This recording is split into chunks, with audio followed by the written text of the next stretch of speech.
must make to prevent a future attack of this nature. In my role on the Homeland Security Committee, I've worked to draw attention to the rising threat of domestic terrorism, including the rise of insidious ideologies of white supremacy, anti-government militias, and now QAnon conspiracies. These ideologies are intertwined in numerous ways, and on January 6, we saw just how quickly they can shift from online communities to committing organized, violent attacks in the real world. But the warning signs were there. Just a few months earlier in my home state of Michigan, law enforcement successfully stopped a plot by anti-government militias to kidnap our state's governor. We've seen an increase in violent crimes over the last decade that are driven by hateful ideologies. And we saw the deadly and tragic consequences on January 6 when the domestic terrorist threat was not taken as seriously as it should have been. This is a systemic and leadership failure on the part of our security officials, from the F.B.I. and Department of Homeland Security to the security leadership on the ground in Capitol, and it must be addressed. Domestic terrorism is not a new threat, but it is an urgent threat. It will require serious focus to ensure that we are doing everything we can to protect the safety and security of all Americans. And I'd like to take a moment to remind my colleagues that every senator here today took an oath to protect and defend the Constitution against all enemies, both foreign and domestic. As the committees charged with oversight, strengthening Homeland Security, and maintaining Capitol operations, we have a solemn duty to thoroughly examine the security breakdowns and make needed reforms. And I'm hopeful we'll be able to work together and carry out this responsibility in a serious and a nonpartisan way. And finally, while today's hearing is our first on January 6th attack, it will not be our last. We will continue to seek testimony and information from a range of agencies and officials who were involved in preparing for and responding to the events of the day for the U.S. Capitol and for the entire region. The attack on January 6th was an extraordinary event that requires exhaustive consideration. The American people deserve answers on why their Capitol was breached. And I look forward to having a productive discussion with our witnesses in order to provide the American people with those answers. Thank you, Madam Chair. Good. Senator Blunt. Thank you, Chairwoman Klobuchar. It's great to work with you and Chairman Peters and Senator Portman as we move forward on this hearing on what happened on January the 6th, and I think that'll obviously also require discussion of what happened in the days immediately leading up to January the 6th. This hearing, as Senator Peters and you have both said, really the beginning of a series of efforts that hopefully we can approach in a bipartisan way that looks for solutions and ensures that the deadly, outrageous, destructive attack that marks such a sad day in our history never happens again. Certainly the officers who defended the Capitol that day deserve to be recognized and praised for their valiant efforts and their willingness every day to stand ready to do what needs to be done to defend the Capitol and those who work there.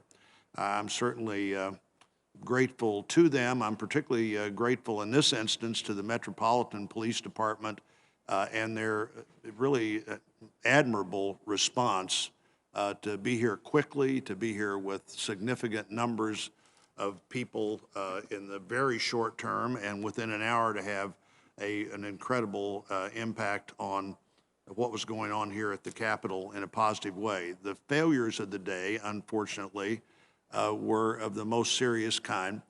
Senator Klobuchar has already mentioned the 3 officers whose lives were lost and other officers who have really had to deal with this in a significant way. You also have to remember that this was an event where the families of our officers were watching in real time on television in an attack where they're seeing people that mean the entire world to them in this fight for their lives and fight for our lives and the Capitol. 3 of today's witnesses, former House Sergeant-at-Arms Irving, former Senate Sergeant-at-Arms Stenger, and former chief of the United States Police, Capitol Police son, were all charged with the protection of the Capitol on January the 6th. We need to hear from them whether it was a failure of imagination of what could go wrong, a failure of intelligence gathering and dissemination, a failure of preparation which ultimately led to this problem, or maybe a structural failure that just is not designed in a way that it allows us to respond to an immediate crisis, and obviously we need to get that done. I want to hear from Chief Conte of the Metropolitan Police Department to learn about the department's role and frankly to learn how their decision-making process appeared to be so much quicker than the decision-making process we could go through here. I believe it's important for everyone to note that the attacks on January the 6th did not prevent Congress from fulfilling its responsibilities. Both chambers reconvened that evening and finished the certification of the results of the Electoral College. I think Senator Klobuchar and the Vice President and I left the building about 4 a.m. On Friday morning, but we did get our work done where the American people and people all over the world would have expected it to get done. And then on the 20th, we held an inauguration on the same platform that had been stormed 3 weeks earlier and 2 weeks earlier, and carried out one of our most important aspects of our democracy, the peaceful transfer of power. I want to thank my colleagues from both the Homeland Security and Rules Committee for today's hearing and the staff work that's gone into getting ready for today. Ranking Member Portman. Thank you, Chairman Peters, Chairwoman Klobuchar, Ranking Member Blunt, for the constructive comments this morning. In this business, you often finish like you start, and I appreciate the fact that we're starting this review by taking the politics out of it so we can get to the bottom of what happened. I want to start by expressing my gratitude on behalf of everybody for the men and women of law enforcement, U.S. Capitol Police, Secret Service, National Guard, Metropolitan Police Department, the F.B.I., and all the law enforcement agencies who put their safety on the line to safeguard democracy on January 6th. As I said on the Senate floor that night, it was thanks to them that Vice President Pence, members of Congress, staff, and the Capitol Complex workforce were protected, and we were able to complete our constitutional duty of certifying the election. It was important, in my view, that we sent a clear message that night to our constituents and to the world that we would not be intimidated, that the mob would not rule here. But that message could not have been delivered without law enforcement securing us and our respective chambers. 7 individuals lost their lives as a result of the Capitol attack, including 2 Capitol Police officers and a D.C. Metropolitan Police Department officer. We will never forget the service and sacrifice of Officers Brian Sicknick, Jeffrey Smith, Howard Liebengood. I knew Officer Liebengood. I saw Howie most days at his post at the Russell office building. His colleagues will tell you no officer was more dedicated to the mission of the Capitol Hill Police Department, the mission and duty to serve and protect, and I'm proud to have called him a friend. We will never forget Officer Eugene Goodman and the hundreds of other officers who were heroes on the front lines that afternoon, that evening, many of whom sustained injuries. To honor that kind of sacrifice and avoid future attacks, we have got to take a really hard look at what happened on January 6th. The decision-making that led up to that day and the decision-making that allowed the Capitol to be breached and overrun. As the bipartisan media advisory announcing this joint hearing stated, the purpose today is to examine the security failures that led to a breach of the Capitol on January 6th, specifically the preparation and response efforts. There are key questions that have to be answered. First, some witnesses have suggested there was an intelligence failure.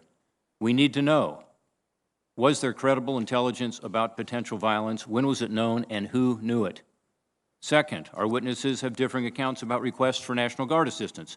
We need to know, did the U.S. Capitol Police request approval to seek National Guard assistance prior to January 6th? And if so, why was that request denied? We need to know, was the request for National Guard assistance on January 6th delayed? And why, if that is true?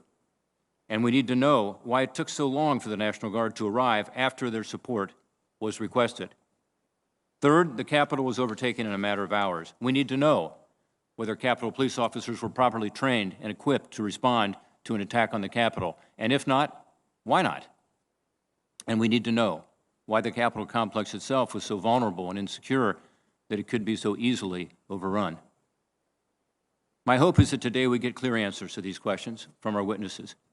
We need to know what happened and how to ensure this never happens again. It's that simple. I'll be listening carefully, as I know my colleagues will, to the testimony of the witnesses before us. These events on January 6th showed that while our democracy is resilient, our democracy at times will be challenged. We've got to be up to that challenge. That certainly includes securing this Capitol, the citadel of democracy. That's something we can all agree on. Thank you, Mr. Chairman. Thank you, Senator Portman. Before I introduce the panel, it's important that we hear from someone. We all believed it was important that we hear from someone who was on the front lines that day. And I'd like to recognize Captain Carnicia Mendoza of the U.S. Capitol Police. Captain Mendoza has been a member of the Capitol Police for almost 19 years with 13 years of leadership experience. She currently serves as a field commander in the Special Operations Division, where her duties include acting as a field commander for significant security incidents. She has served in various divisions within the department, including the Command Center, House Division, and Senate Division. Before she joined the Capitol Police, she served as an active duty soldier in the United States Army, and she has received various awards for her work, including her work on recovery efforts during the Pentagon attack on 9/11. Born and raised in Missouri, Senator Blunt, Captain Mendoza graduated from Park University with a Bachelor of Science in Criminal Justice Administration. She has 2 children. On January 6, she rushed to the Capitol when she heard that her fellow officers needed immediate help and assumed command in the rotunda as she and her colleagues fought to push back the rioters and ultimately drive them out of the building. Captain, thank you for sharing your story today. Thank you. Good morning. Thank you for the opportunity to speak before the committee today, and thank you all for your service to our country. My name is Captain Carnicia Mendoza, and I've served with the United States Capitol Police for 19 years. I take a lot of pride in my job. Prior to serving with the Capitol Police, I served as an active duty soldier with the United States Army. My last duty station was split between the Pentagon and the Washington Area Criminal Investigations Division. I received various awards from the Army and the Capitol Police, to include an award for recovery efforts during the Pentagon attack. Unfortunately, I didn't save any lives, but there are certain lessons that always stuck with me after 9/11. One of those lessons is knowing the unthinkable is always possible, so be ready. So I always take my job very seriously, as 9/11 is always in the back of my mind. With the Capitol Police, I have served in various operational, administrative, and collateral assignments. I'm currently serving as a captain in the Special Operations Division, where I have various responsibilities to include serving as a field commander and a field force commander for the Civil Disturbance Unit. Throughout my career, I have responded to and managed various critical incidents and events, from congressional and member security-related issues to shootings and armed carjackings. I have served as a CDU field force commander for multiple events, including the November 14th Million MAGA March. In my career, I've been activated to work demonstrations with various controversial groups, and I've been called some of the worst names so many times that I'm pretty numb to it now. As an agency, we have trained for and handled numerous demonstrations. It's something we do on a regular basis, and it's something I've always felt we've excelled at. During the Million MAGA March, multiple white supremacist groups, to include the Proud Boys and others, converged on the Supreme Court along with countergroups. The Civil Disturbance Unit fought hard that day, physically breaking up fights and separating various groups. I literally woke up the next day unable to move due to the pain. On January 6th, we anticipated an event similar to the Million MAGA March that took place on November 14th, where we would likely face groups fighting among one another. Additional civil disturbance units were activated that day. I was working the evening shift and had planned to report in at 3 p.m. I was prepared to work a 16-hour shift and assume field force commanders should the event continue into the evening and overnight shifts. It was approximately 1:30 in the afternoon. I was home eating with my 10-year-old, spending time with him before what I knew would be a long day, when a fellow captain contacted me and told me things were bad and that I needed to respond in. I literally dropped everything to respond to work that day early. I arrived within 15 minutes and I contacted dispatch to ask her what active scenes we had. I was advised things were pretty bad. I asked where assistance was needed and was advised of 6 active scenes. There was an explosive device at the Democratic National Committee building, a second explosive device at the Republican National Committee building, and large hostile groups at different locations outside the Capitol building. I advised the dispatcher I would respond to the DNC since that building was closest to where I was at the time.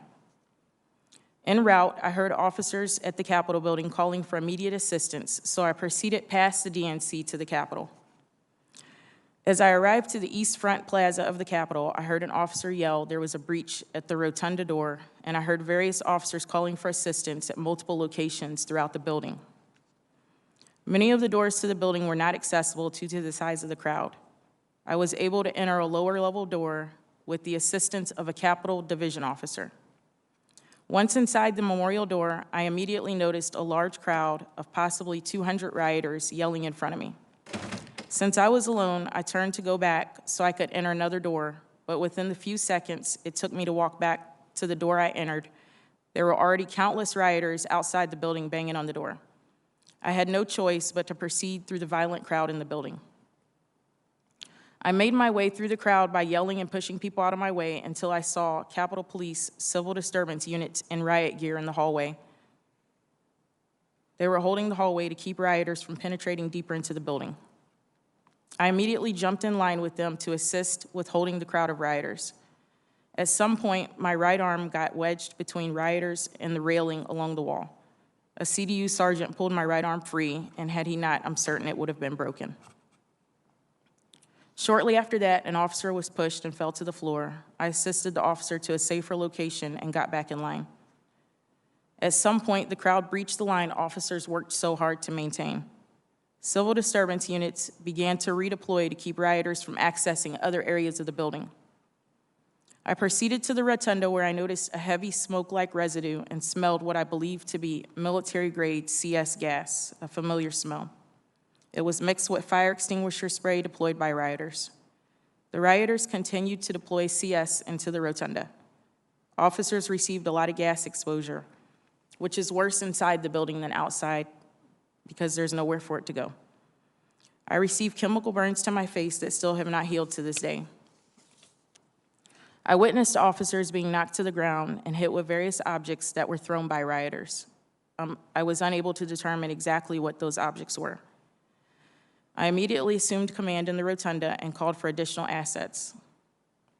Officers began to push the crowd out the door. After a couple hours, officers cleared the rotunda, but had to physically hold the door closed because it had been broken by the rioters. Officers begged me for relief as they were unsure how long they could physically hold the door closed, with the crowd continually banging on the outside of the door, attempting to gain re-entry. Eventually, officers were able to secure the door with furniture and other objects. I'm proud of the officers I worked with on January 6th. They fought extremely hard. I know some said the battle lasted 3 hours, but according to my Fitbit, I was in the exercise zone for 4 hours and 9 minutes, and many officers were in the fight even before I arrived. I'm extremely proud of the United States Capitol Police. I'm especially proud of the officers who are the backbone of this agency and carry out day-to-day operations. I know with teamwork we can move forward. The night of January 7th into the very early morning hours of my birthday, January 8th, I spent at the hospital comforting the family of our fallen officer and met with the medical examiner's office prior to working with fellow officers to facilitate a motorcade to transport Officer Sicknick from the hospital. Of the multitude of events I've worked in my nearly 19-year career in the department, this was by far the worst of the worst. We could have had 10 times the amount of people working with us, and I still believe the battle would have been just as devastating. As an American and as an Army veteran, It's sad to see us attacked by our fellow citizens. I'm sad to see the unnecessary loss of life. I'm sad to see the impact this has had on Capitol Police officers. And I'm sad to see the impact this has had on our agency and on our country. Although things are still raw and moving forward will be a difficult process, I look forward to moving forward together as an agency and as a country. In closing, I want to honor Chief Sun's leadership. I served under his command as a watch commander for 3 years and was able to personally see his hard work and dedication. He was fully dedicated to the United States Capitol Police, and he cared about every employee on the department. I often hear employees on the department praise his leadership and his ability to inspire others. He's made a significant impact on our agency. Thank you, Chief. Thank you. Thank you very much, Captain Mendoza, for that beautiful statement and for your work on behalf of our country. I'm going to give you the bios on the other witnesses, and then Senator Peters will swear them in. Our first witness today is Robert J. Conte, Acting Chief of the Metropolitan Police Department of the District of Columbia. Acting Chief Conte was sworn in as Acting Chief of the MPD on January 2nd of this year. He first joined the department in 1989 as a cadet. After being sworn in, he became a patrol officer before being promoted to lieutenant and leading the force's intelligence branch. In 2004, he was promoted to captain and put in charge of the violent crimes branch. After being promoted to 2nd District Commander, he joined the Special Operations Division.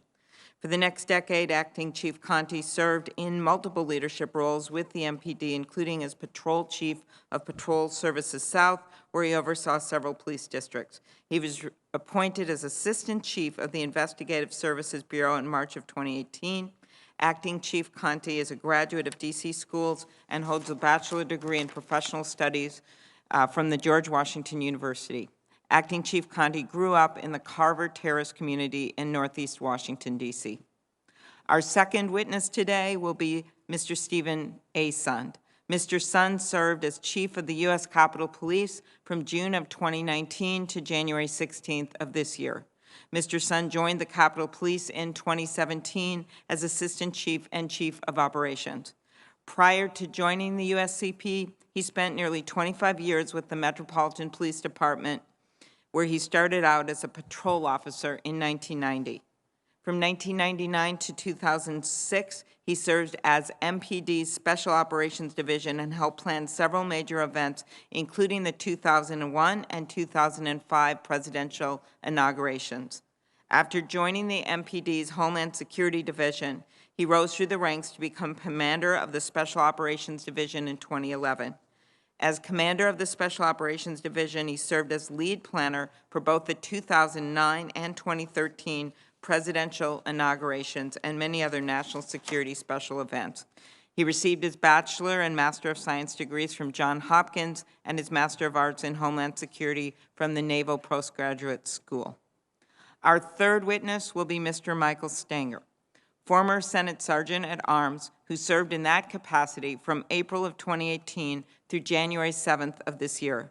He joined the Senate in 2011 as Assistant Sergeant at Arms for the Office of Protective Services and Continuity. He has also served as Chief of Staff of the Sergeant at Arms and as Deputy Sergeant of Arms. Prior to joining the Sergeant at Arms office, he was a 35-year veteran of the United States Secret Service, where he served in many roles, including as the Special Agent in charge of the Washington Field Office. Immediately before joining the Senate, he served as Assistant Director of the Office of Government and Public Affairs for the Secret Service. He graduated from Fairleigh Dickinson University. He is also a veteran, having attained the rank of captain in the U.S. Marine Corps. Our final witness today is Mr. Paul Irving. Mr. Irving served as a Sergeant at Arms at the U.S. House of Representatives from January of 2012 through January 7th of this year. He joined the United States Secret Service in 1983 after briefly serving with the F.B.I. He served as head legal instructor for constitutional law and criminal procedure at the Secret Service Training Academy before joining the Presidential Protective Division during the George H.W. Bush and Clinton administrations. Following his White House service, he served as the Assistant Director for Congressional Affairs, Assistant Director for Government Affairs, Assistant Director for Homeland Security, and Assistant Director for Administration for the Secret Service. He retired from the Secret Service in 2008 as Assistant Director and worked as a private security consultant until his appointment as House Sergeant at Arms in 2012. He is a graduate of the American University and Whittier Law School. I want to thank our witnesses for appearing voluntarily today, and I look forward to your testimony.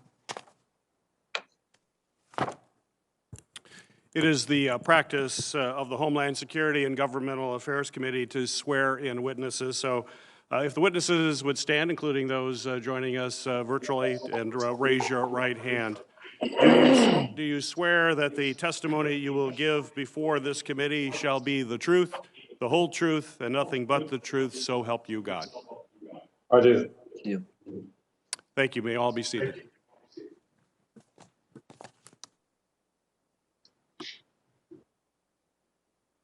You want to begin then, Chief Conte? Sure. Good morning, Chairman Peters, Chairwoman Klobuchar, Ranking Members Portman and Blunt, and members of the committee. I am Robert J. Conte III, the Acting Chief of Police of the Metropolitan Police Department, the primary police force in the District of Columbia. I appreciate this opportunity to brief you on the events of January 6, 2021, a dark day for our country. I would like to begin by highlighting a few key facts to ensure the committees and the audience understand the very different roles of Mayor Muriel Bowser and the District of Columbia, including MPD, and those of congressional and federal authorities. First, MPD is prohibited by federal law from entering the Capitol or its grounds to patrol, make arrests, or serve warrants without the consent or request of the Capitol Police Board. Second, the President of the United States, not the Mayor of the District of Columbia, controls the DC National Guard. The scope of the request by the Mayor must be limited to supporting the district's local jurisdiction and authority, which excludes federal entities and property. Third, since Mayor Bowser declared a public health emergency last March, the district has not issued permits for any large gathering. Although the district and MPD take pride in facilitating the exercise of First Amendment rights by all groups, regardless of their beliefs, none of the public gatherings on January 5th and 6th were issued permits by the city. On the morning of January 6th, MPD was prepared to support our federal partners with a First Amendment assembly that was held primarily on federal land, while continuing to patrol and respond to calls for service throughout DC. Based on our experience with prior demonstrations after the election, we recognize that there was a possibility of violence, especially after dark as smaller groups of protesters gathered with malicious intent on our city streets. To be clear, available intelligence pointed to a large presence of some of the same groups that had contributed to violence in the city after demonstrations in November and December. The district had intelligence indicating the potential for violent actions in the streets of the District of Columbia. In preparation for the anticipated demonstrations and the possibility of violence on city streets, MPD was fully deployed on 12-hour shifts the week of January 4th, with days off and leave canceled. At Mayor Bowser's request, several area police departments were on standby in DC, and more than 300 members of the National Guard were deployed on district streets, providing traffic control and other services. However, these resources were barely enough to counter an event that had never happened in the history of the United States: a mob of thousands of American citizens launching a violent assault on the US Capitol, the seat of our government, in an attempt to halt the counting of the electoral ballots, an essential step in the peaceful transfer of power in our nation. The mob's sustained assault on the Capitol precipitated an equally unprecedented response, with then Capitol Police Chief Steve Sun issuing an urgent request for MPD to come assist in defending the Capitol. Needless to say, when we received the call for help, MPD responded immediately. Within minutes, our members arrived at a chaotic scene the violent mob had overran protective measures at the Capitol in an attempted insurrection prior to the arrival of MPD officers at the West Front. Our objectives were to, one, stop the rioters from entering the Capitol building and remove those that were already inside. Two, secure a perimeter so that the Capitol could be cleared for lawmakers. Three, enable Congress to resume their sessions to demonstrate to our country and to the world that our democracy was still intact. And lastly, once the third objective had been accomplished, begin making arrests of anyone violating the law. At 2:22 p.m., a call was convened with, among others, myself, leadership of the U.S. Capitol Police, the National Guard, and the Department of the Army. I was surprised at the reluctance to immediately send the National Guard to the Capitol grounds. In the meantime, by 2:30 p.m., the district had requested additional officers from as far away as New Jersey and issued notice of an emergency citywide curfew beginning at 6 p.m. From that point, it took another 3.5 hours until all rioters were removed from the Capitol. 90 minutes later, at 8 p.m., Congress was able to resume its critical work and fulfill its constitutional duty. Over the course of January the 6th and into the early morning of the 7th, approximately 1,100 MPD members responded to the Capitol. At least 65 MPD members sustained injuries. 5 people lost their lives on January the 6th. As we reflect on that dark day, we offer condolences to all of the grieving families. In closing, I appreciate the opportunity to highlight the heroism of MPD officers who put their lives on the line to protect the Capitol, Congress, and our democracy. But to ensure the continued safety of the district and everyone in it, we must be frank in looking at several critical issues. This assault on the Capitol has exposed weaknesses in the security of the most secure city in the country. The federal police forces in DC will be re-examining their security protocols, given the risk of both foreign and domestic terrorism. As the chief of the district's municipal police force, I must think about our preparations not only for possible attacks, but the daily impact of the changing operations of our federal partners. As they harden targets in the federal enclave, other buildings in the city under MPD jurisdiction may become more likely targets. This concludes my testimony. I am happy to answer any questions. Thank you very much. Mr. Sunt.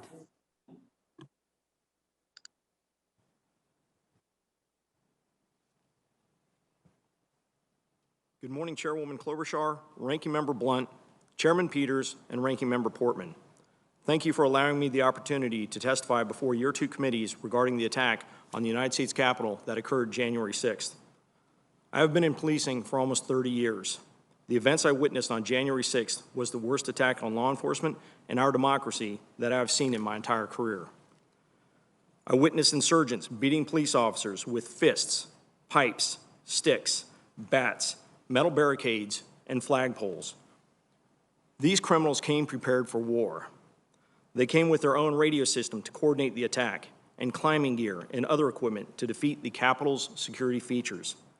I am sickened by what I witnessed that day. Our officers fought valiantly, using batons, shields, chemical munitions, and pepper ball guns to hold back the attackers. Capitol Police and responding law enforcement agencies showed tremendous restraint by not using their firearms, which would have likely led to a more chaotic situation and a possible mass casualty incident. No civilian law enforcement agency, to include the United States Capitol Police, is trained or equipped to repel an insurrection of thousands of individuals focused on breaching a building at all costs. I am extremely proud and appreciative of the Capitol Police officers, the Metropolitan Police Department, and the other law enforcement agencies that came to our assistance. A clear lack of accurate and complete intelligence across several federal agencies contributed to this event, and not poor planning by the United States Capitol Police. We rely on accurate information from our federal partners to help us develop effective security plans. The intelligence that we based our planning on indicated that the January 6th protests were expected to be similar to the previous MAGA rallies in 2020, which drew tens of thousands of participants. The assessment indicated that members of the Proud Boys, white supremacist groups, Antifa, and other extremist groups were expected to participate on January 6th, and that they may be inclined to become violent. Based on the intelligence that we received, we plan for an increased level of violence at the Capitol and that some participants may be armed. But none of the intelligence we received predicted what actually occurred. Extensive preparations were put into place for January 6th that included the full activation of the department, intelligence and information sharing with our federal and local partners and department officials, implementing a significant enhancement for member protection, extensive operational enhancements to include significant civil disobedience deployment and an expanded perimeter. We also distributed additional protective equipment for our officers and coordinated outside agency support. As recent as Tuesday, January 5th, during a meeting I hosted with my executive team, the Capitol Police Board, and a dozen of the top law enforcement and military officials from D.C., no entity, including the F.B.I., provided any new intelligence regarding January 6th. It should be also noted that the Secretary of Homeland Security did not issue an elevated or imminent alert in reference to the events at the United States Capitol on January 6th. We properly planned for a mass demonstration with possible violence. What we got was a military-style coordinated assault on my officers and a violent takeover of the Capitol building. I know that the images we saw of the officers battling for their lives and the visuals on national TV had a profound effect on the nation. The United States Capitol Police did everything we could based on the intelligence and available resources to prepare for this event. While my officers were fighting, my post was in the command center coordinating resources from numerous agencies around the National Capital Region to provide critically needed support. I was also briefing the 2 sergeant-at-arms and working on establishing accountability and priorities for the incoming resources. As Capitol Police and outside resources began to reestablish the security perimeter, I responded to the Capitol building to personally evaluate the situation and brief the sergeant-at-arms and leadership. I acknowledge that under the pressure of an unprecedented attack, a number of systems broke down. One of the reported issues described by officers was a lack of clear communications and directions from officials. It appears that the established incident command for the Capitol building was overwhelmed by the enormity of the situation and as officials battling insurrections as opposed to directing the response. There have also been reports that some officers may have felt confused or let down during the attack. As an official who cares as much as I do about my colleagues, nothing is more painful to me. These issues must be addressed through new training, policies, and procedures. Even our best efforts were not enough to stop this unprecedented assault on the Capitol. However, casting blame solely on United States Capitol Police leadership is not only misplaced, but it also minimizes what truly occurred that day. The focus going forward needs to be on the efforts to improve intelligence and the coordination of security measures between all involved agencies. Hopefully, this will be part of the focus of an independent after-action committee to look at all aspects of the January attack on our nation's Capitol. In closing, I want to again recognize the heroic efforts of the Capitol Police officers, who on January 6th, outnumbered and against the odds, successfully carried out their mission to protect the members of Congress and the legislative process. I couldn't have been more proud to be part of their team and the USCP mission. I'm available to answer any questions you may have. Thank you. Thank you, Mr. Sund. Mr. Stenger. Chairwoman Klobuchar, Chairman Peters, Ranking Member Blunt, Ranking Member Portman. The National Capital Region is a unique environment for law enforcement. The U.S. Capitol Police, in conjunction with the sergeants at arms, work to provide security of the Capitol complex and its population. But there is a shared responsibility with other law enforcement groups within the region. Sharing of information and resources is paramount for success. Once assuming the position of the Senate Sergeant at Arms, enhancement of the working relationship between my office and U.S. Capitol Police had been a priority. I am a proponent of the concept of intelligence-led policing. This methodology can be used in assessing threats to individual members as well as threats to the campus. As in all intelligence operations, it is only as good as the analyst assessing it. And that assessment is then placed in the appropriate hands to take steps in order to mitigate any threats. We have to be careful of returning to a time when possibility rather than probability drives security planning. For the events of January 6th certainly reveal that a review of intelligence should be done. Returning to the concept of possibility driving security operations may result in poor use of resources. This is the constant give and take of security planning.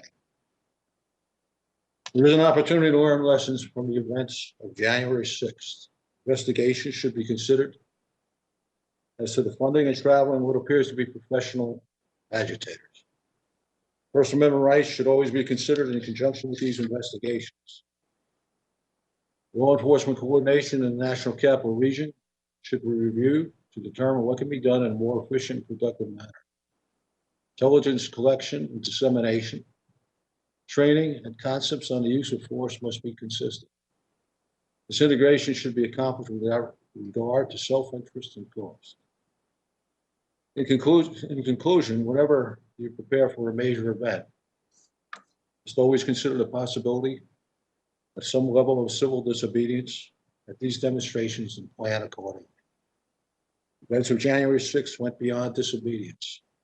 This was a violent, coordinated attack where the loss of life could have been much worse. This concludes my prepared remarks. Thank you, Mr. Stenger. Mr. Irving. Chairman Peters, Chairwoman Klobuchar, Ranking Member Portman, Ranking Member Blunt, and distinguished members of the committees. Thank you for the opportunity to appear before you today. There's been a lot of press reporting about me, not all of it accurate, and I appreciate the opportunity to address some of that today. My name is Paul Irving, and I served as the Sergeant at Arms for the House of Representatives for the past 9 years. Serving in that role was one of the great honors of my life, and I count it a privilege to have worked with speakers from both political parties, including Speaker Boehner, Speaker Ryan, and Speaker Pelosi. I'm a law enforcement officer by training. My professional career started more than 40 years ago as an intern at the Department of Justice, and then as a clerk at the F.B.I. I later became a special agent at the Secret Service, where I worked on 2 different presidential protection details and ultimately rose to the rank of assistant director. Like you, I am profoundly saddened by the events of January 6th. The entire world witnessed horrific acts of violence and destruction carried out by our very own citizens against the global symbol of democracy, our seat of government. I am particularly saddened by the loss of life, which included 3 officers. My heart goes out to all the families that lost a loved one. We began planning for the protests of January 6th in December 2020.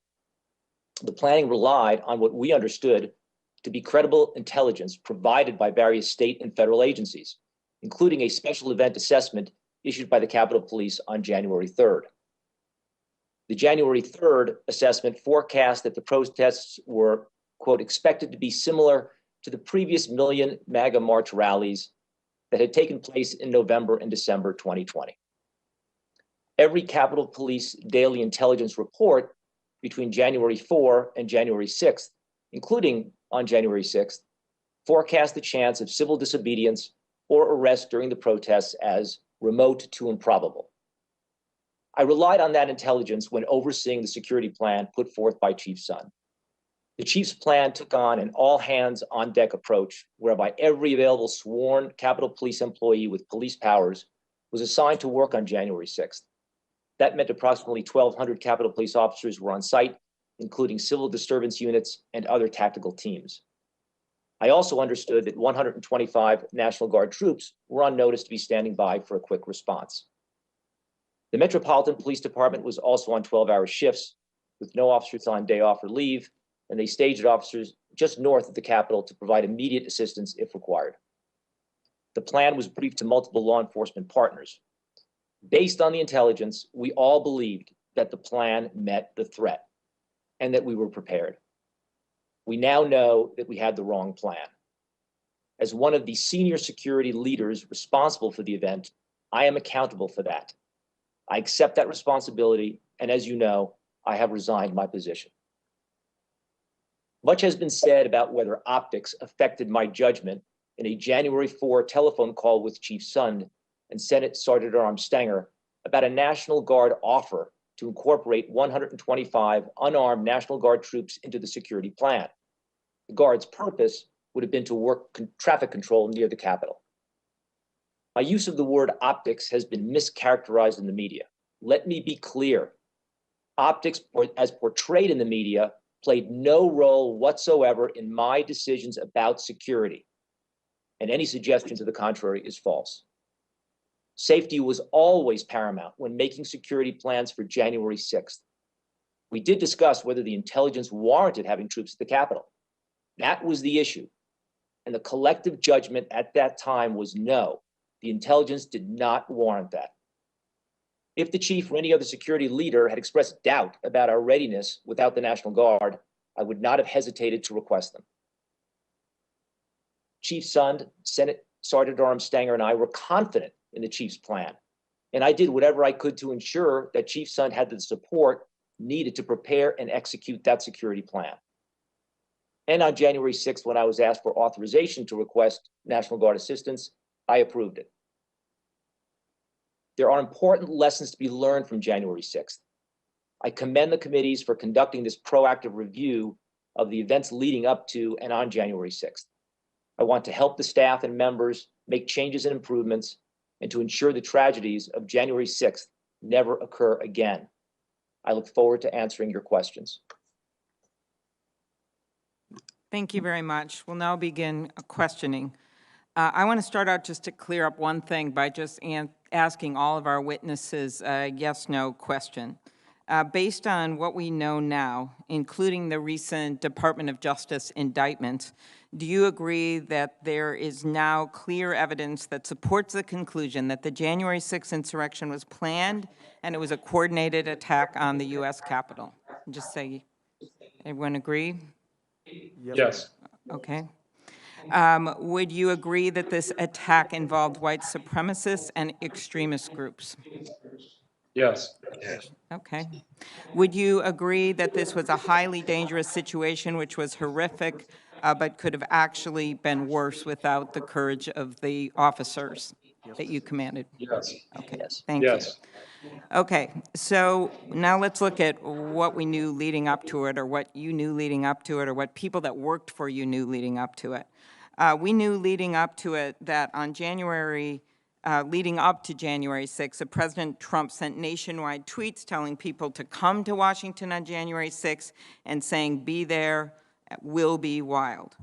And according to public reporting by the Washington Post, the FBI's Norfolk field office issued a threat report on January 5th that detailed specific calls for violence online in connection with January 6th, including that protesters, quote, be ready to fight, end quote, and quote, go there ready for war, end quote. I guess I'll start with you, Mr. Sund. When a critical intelligence report is received by the Capitol Police from an intelligence community source like the FBI, who usually would receive it? And I guess I'll start with, did you receive this report? Thank you very much for the question, ma'am. I actually, just in the last 24 hours, was informed by the department that they actually had received that report. It was received by what we call one of our sworn members that's assigned to the Joint Terrorism Task Force, which is a task force with the FBI.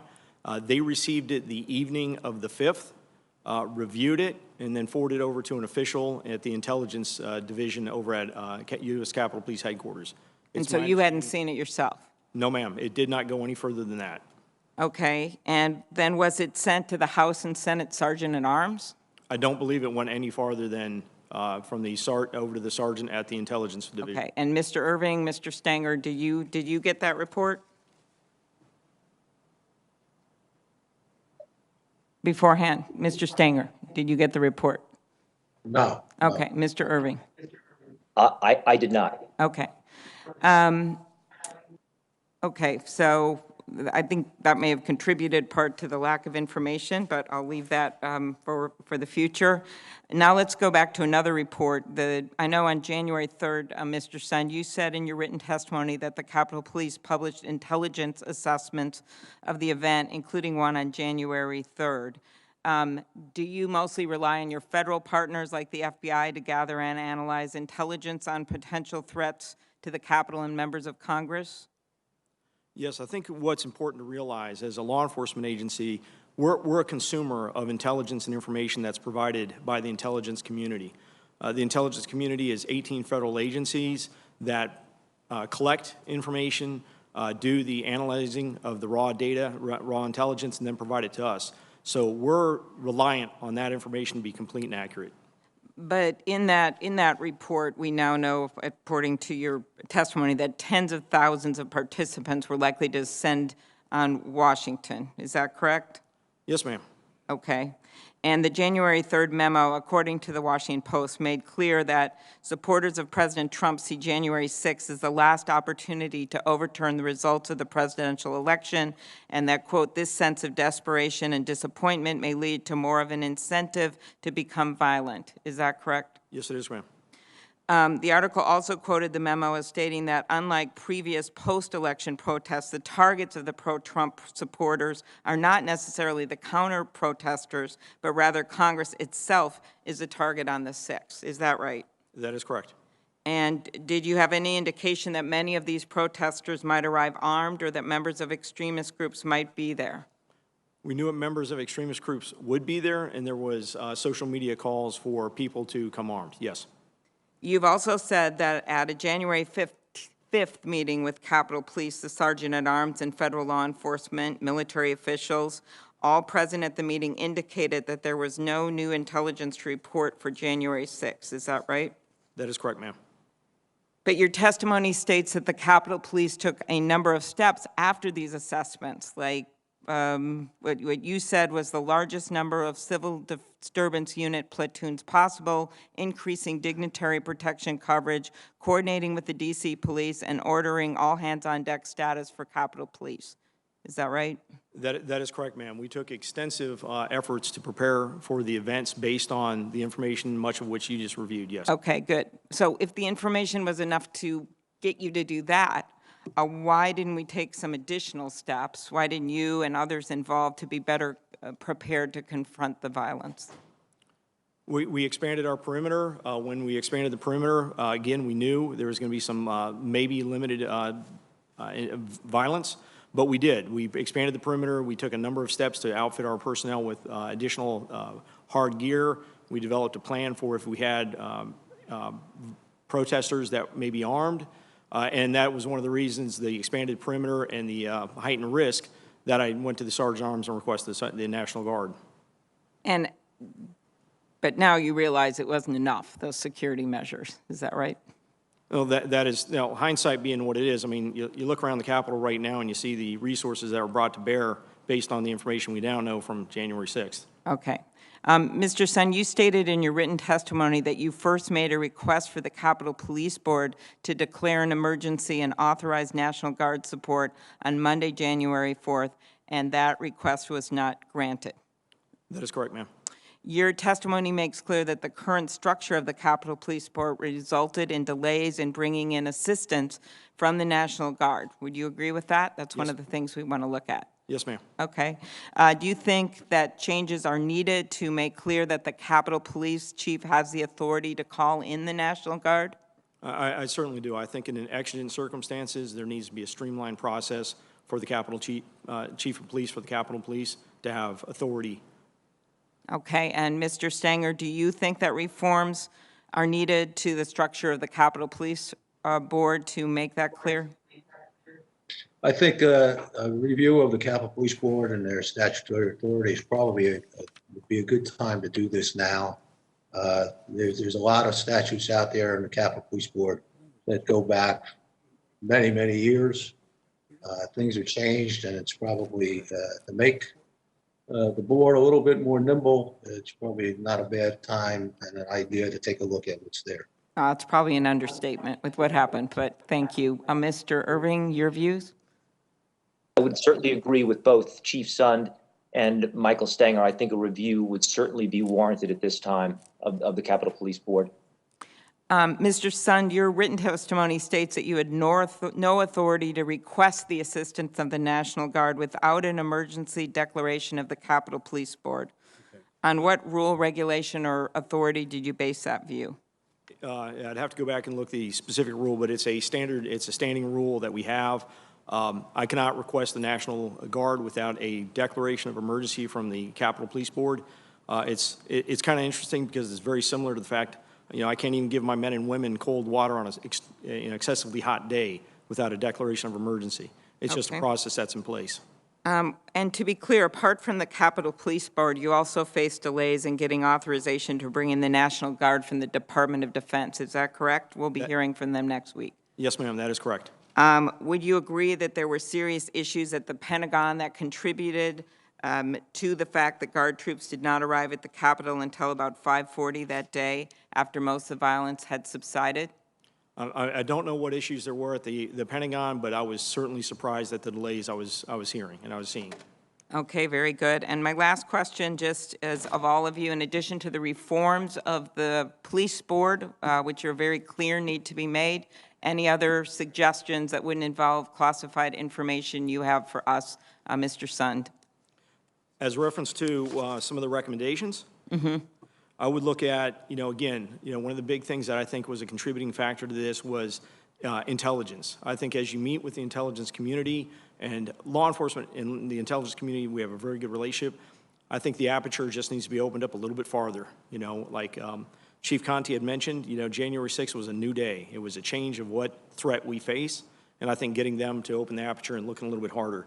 And I think internally, looking at some of our policies, procedures, our processes for how we handle special events, how we handle incident command, was stuff we can do. And then looking at physical security of the building and the grounds, I think is going to be critical. I know a lot of people have talked about, the fencing, the open environment.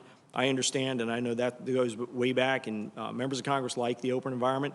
I think there are ways to develop a more secure campus while keeping an open environment, but I'll leave that for more classified or restricted hearings. Okay, thank you. Anything you would add in addition, just any other thing you'd add in addition to what the former police chief laid out here, Mr. Stenger? I would be very supportive of those areas that the chief mentioned. I think he's right on the money there. I think there's maybe another area of use of force that probably needs to be coordinated better in the region here.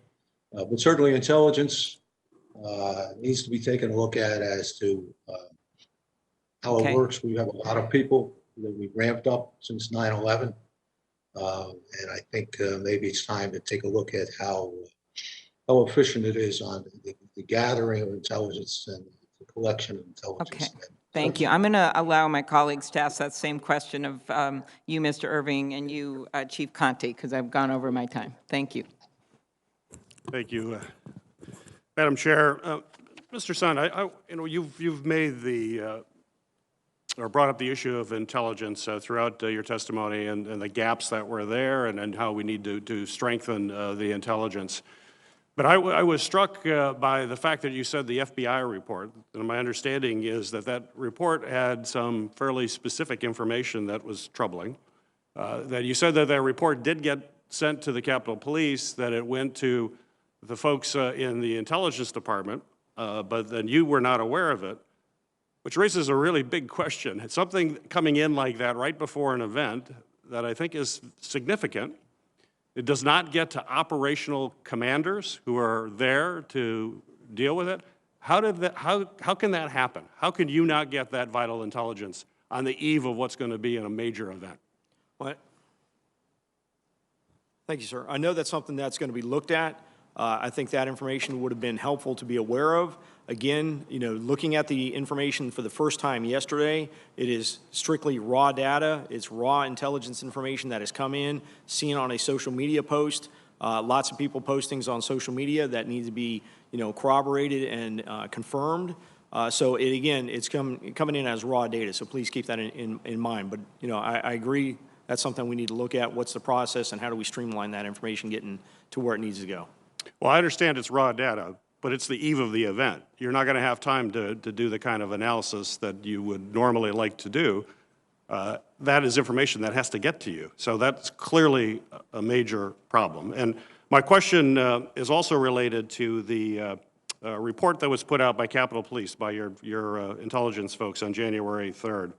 The Intelligence Division of the Capitol Police issued a internal report which reportedly stated, and this is some of this has been out in the public domain, that instead of targeting counter-protesters, as you've seen in the prior events that occurred that you've referenced earlier, that, quote, this is quote that has been out in the public domain, that Congress itself is the target on the 6th by Trump supporters.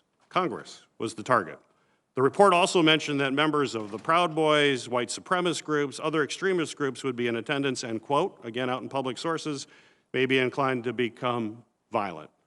So you have your own report.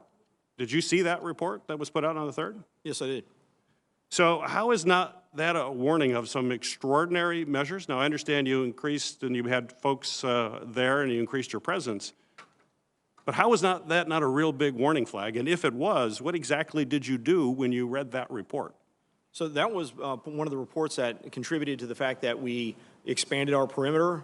I reached out, looking at it, I'd reach out to the Metropolitan Police Department, just knowing, even before that report, knowing, what that extremists were likely to be there. In the previous reports for it, that has been called for on social media for people to be armed. In talking with our partners over at the Metropolitan Police Department, I reached out to say, hey, you're going to be able to provide us some support, and we coordinated that additional support the morning of the 6th. So, yeah, we did take all that in consideration as we developed the extensive security plans for this event. So you changed plans on January 3rd after getting that report? We adjust our perimeter. We did a number of things. We actually were adjusting our perimeter probably a little bit before that as well. So that was happening before. So we're going to want to know more specifically when you get that. And then, of course, I think we're going to see you got additional information from the F.B.I., for example, but that did not get to you. So right. I understand that. Yeah. The other thing that I think is important for us to understand, and I've heard all of you mention this in your testimony, that this was not just it was actually in response to Chairwoman's Klobuchar's question. It is not just a random violent attack. It was actually coordinated that you saw, and I believe in your testimony as well. I'm going to ask other witnesses to respond to this too, because all of you mentioned that.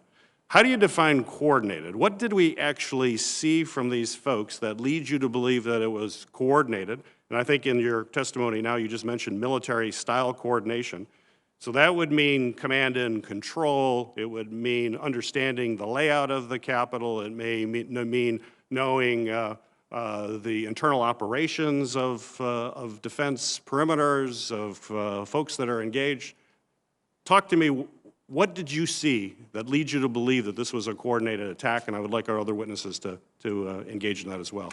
Yeah, I'm able to provide you a quick overview of why I think it was a coordinated attack. One, these people came specifically with equipment. You're bringing climbing gear to a demonstration. You're bringing explosives. You're bringing chemical spray, such as what Captain Mendoza had talked about. You're coming prepared. The fact that the group that attacked our West Front, attacked our West Front approximately 20 minutes before the event over at the Ellipse ended, which means they were planning on our agency not being at what they call full strength, watching the other event saying, hey, that event's ending, okay, everybody get on post, they're going to be marching our way, knowing that we may not be at full strength at that time. And then also the fact that we were dealing with 2 pipe bombs that were specifically, set right off the edge of our perimeter to, what I suspect, draw resources away. I think there was a significant coordination with this attack. Anyone else? Chief Conte, I think you also believed it was a coordinated attack? Oh, absolutely. My view is from the day of the incident. I think there were hand signals that were being used by several of the insurrectionists. There was radio communication by several individuals that were involved. The coordinated use of chemical munitions to include bear spray by several people that were out there. I certainly believe it was coordinated. To Chief Sun's point regarding the placement of the pipe bombs in the areas, their discovery prior to this event, all of those things. And plus, adding to that, what we know in hindsight now, as a result of the ongoing investigation that's being handled by the F.B.I., as they continue to scrub social media, I think we're learning more and more and more that this was clearly a coordinated effort. Real quick, Mr. Irving, and then I'll ask another question real quick, Mr. Irving. Based on the information provided by Chief Conte and Chief Sund, I would agree the evidence would indicate a coordinated attack. So we're looking at folks that were coming out in intelligence reports, that groups like the Oath Keepers, Proud Boys, others that were engaged, these violent extremist groups, which we clearly need to collect more intelligence on. It'll be the subject of another hearing that we will do regarding this. But if you look at what the DOJ is now prosecuting, 200 federal cases. The FBI has linked at least 40 to extremist groups, 59 to other defendants that have connections on social media to violent or extremist rhetoric, conspiracy theories. This is clearly an area that we've got to focus on as to why did we not have more information about these groups that were coming here planning, and usually you leave a trail when you're planning. Either that or you're real sophisticated using encrypted devices and other things, but those are things that we're going to have to be looking at. Clearly, the National Guard presence was critical. I know you're going to get a lot of questions related to that, but Chief Conte, in my remaining time, just a question. Yeah, and you mentioned this in your testimony, but in an earlier statement, Chief, you stated that you were stunned by quote, the tepid response of the Army officials in response to Chief Sund's request for assistance while the violent siege was escalating. Clearly, here we got a coordinated attack. All of you saw this immediately the way they were doing. I can imagine the conversations with the National Guard. And Chief, you were stunned by the tepid response. Could you clarify that and tell us exactly how those conversations went? Yeah, so just after, sometime after 2:00 p.m., I had left the west front of the Capitol after initially being at the scene, assessing what was going on, looking at just how violent, looking at the violent actions that were taking place. Shortly thereafter, there was a phone call that was convened between several officials. Chief Sund was on the call, literally pleading there were several Army officials that were on the call. I don't know all by name who were on the call. Several officials from district government that were on the scene.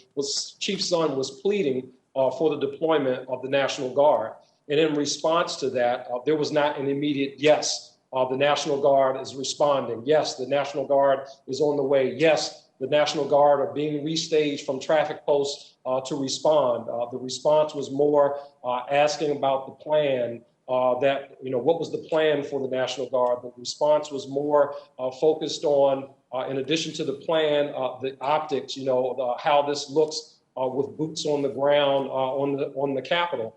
And in my response to that was simply, I was just stunned that, I have officers that were out there literally fighting for their lives. And, we're kind of going through, what seemed like an exercise to really check the boxes. And there was not an immediate response. When I asked specifically, Chief Sund, was he requesting the National Guard, and was that request being denied? The response was no, we're not. From the U.S. Department of the Army was no, we're not denying the request. But they were concerned. They did have concerns. So I was just stunned at that response. Thank you. Senator Blunt. Thank you, Chairman.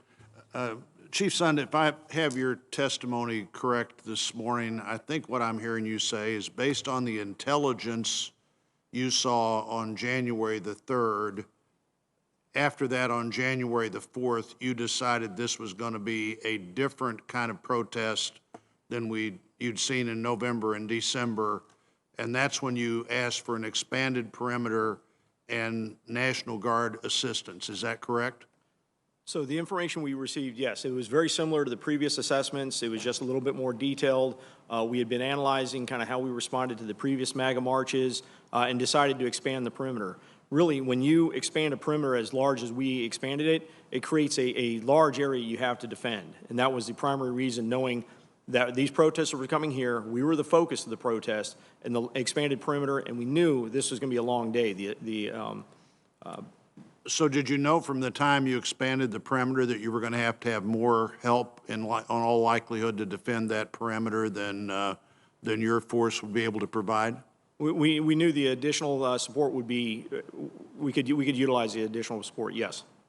So why did you believe that you needed the approval of Mr. Irving and Mr. Stenger to request assistance to the National Guard? That's always been the case. We only requested the National Guard for very specific events, usually the inauguration, and that requires a declaration of emergency from the Capitol Police Board to utilize those resources. Do you know if there's a statutory requirement for that?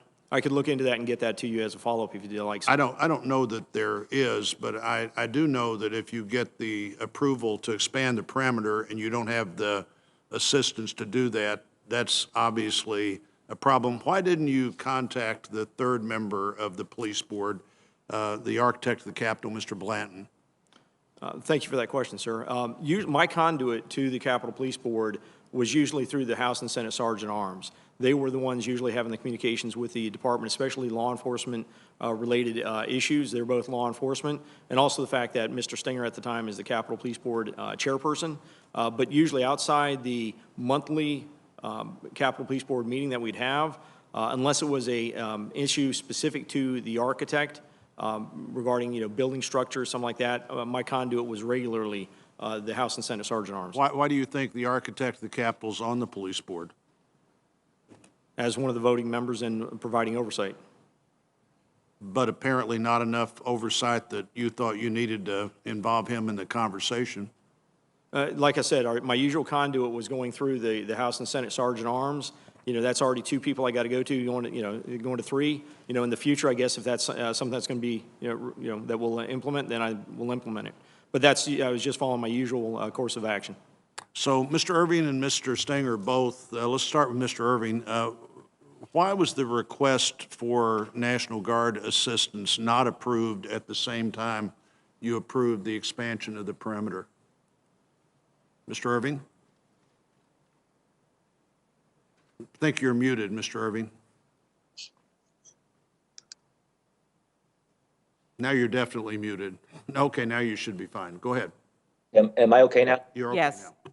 Thank you. I apologize for that. Senator, I did not take the call from Chief Sund on the 4th as a request. Chief Sund called me to tell me that he had received an offer from the National Guard to provide us 125 unarmed troops to work traffic control in the perimeter of the Capitol. Shortly after that discussion, I said, let's include Sergeant at Arms Stenger as chair of the board and another senior official with quite a bit of experience. The 3 of us talked it through. And during that call, the #1 question on the table was, did the intelligence support it? Did the intelligence support that additional offer for those 125 troops? Did you discuss this with anybody except Sergeant Arms Stenger and Chief Sund? No, it was just this one phone call. And during that call, we all agreed that the intelligence did not support the troops and collectively decided to let it go. Michael Stenger then said, how about we put him on standby just in case, and that's what we ended up doing. But from what I remember, everyone was very satisfied that we had a robust plan, security plan, that was consistent with the intelligence that we had at the time. Mr. Stenger, why did you think that the troops were on standby? They must have been standing way away from where we needed them if it took hours to get them here. What did that mean they were going to be on standby? What I did when I spoke to the chief, when the chief brought up to me this attempt to get the National Guard, and it apparently wasn't going forward, I suggested to him that he reach out. He knew the National Guard commander from his previous work in the Metropolitan Police Department. And I suggested that he reach out to the National Guard commander for a couple of reasons. One of them was I had either read in the paper or heard on the news that the National Guard in D.C. was rather reticent to engage with demonstrations this time because of the issues that had arisen during the White House demonstrations of a month ago, and that we need to make sure that the National Guard was engaged in this and that they would be willing to. But do you think you did make sure that they were engaged and would be willing? I'm going to have to go to one more question here. Did you think they were engaged and would be willing if called on? Yeah, that's what I think, what I asked the chief to determine from the general. All right, Mr. Irving, you said in your testimony that when asked for National Guard assistance, you approved it. Mr. Sun stated that he asked for the National Guard assistance at 1:09, and you approved, it was approved at 2:10. Why would it take an hour to approve National Guard assistance on your part in that moment of crisis? Mr. Irving. Senator, from my recollection, I did not receive a request for approval for National Guard until shortly after 2 p.m. when I was in Michael Stenger's office. Let me get that straightened out. Mr. Sun, do you know when you asked for National Guard assistance? Was it 1:09 or was it 2 p.m.? It was 1:09, sir. 1:09. And who did you ask for assistance at 1:09? It was from Mr. Irving. I believe he was in the company of Mr. Stenger at the time as well. And Mr. Irving, why would you not remember that? Senator, I have no recollection of a conversation with Chief Sund. At that time, I was on the floor during the Electoral College session, and my conversation with Chief Sund in that time frame was shortly before 1:30, when I recall he was describing conditions outside as deteriorating. He may in fact be submitting a request, and I carried that forward, and that was as much as I can tell you. I have no phone record of a call from Chief Sund. Did you discuss that request at 1:09 or whenever you got it with anybody else, or did you and Mr. Stenger make that decision then? No, I did not get a request at 1:09 that I can remember. The first conversation I had with Chief Sund in that time frame was at 1:28, 1:30, and in that conversation he indicated that conditions were deteriorating. He might be looking for National Guard approval and approval of our mutual aid agreements with local law enforcement, and I went to Mike Stenger's office awaiting an update. Well, this is a time, Mr. Irving, I'm sure my colleagues will want to follow up on this because I'm out of time, but this is a time when the difference in 1:30 and 2:10 or 1:09 and 2:10 makes a big difference. One of the things I'm wondering, and we don't have time for you to answer this, but I'm going to tell you what I'm thinking here, is in a moment like this, if your focus is chiefly on the safety of House members, and I would certainly understand that, and Mr. Stenger's is chiefly on the safety of Senate members, maybe that's a problem here where the board really can't function as a board because you have such diverse areas of immediate responsibility. But whatever happened here doesn't seem to me to be in agreement with the various timeframes, and I'm out of time, Mr. Chairman. Thank you, Senator Blunt. And I wanted, Senator Peters and I are going to trade off chairing here with the votes, and we have a set order that all the senator's staff have based on a melded set of rules between the two committees.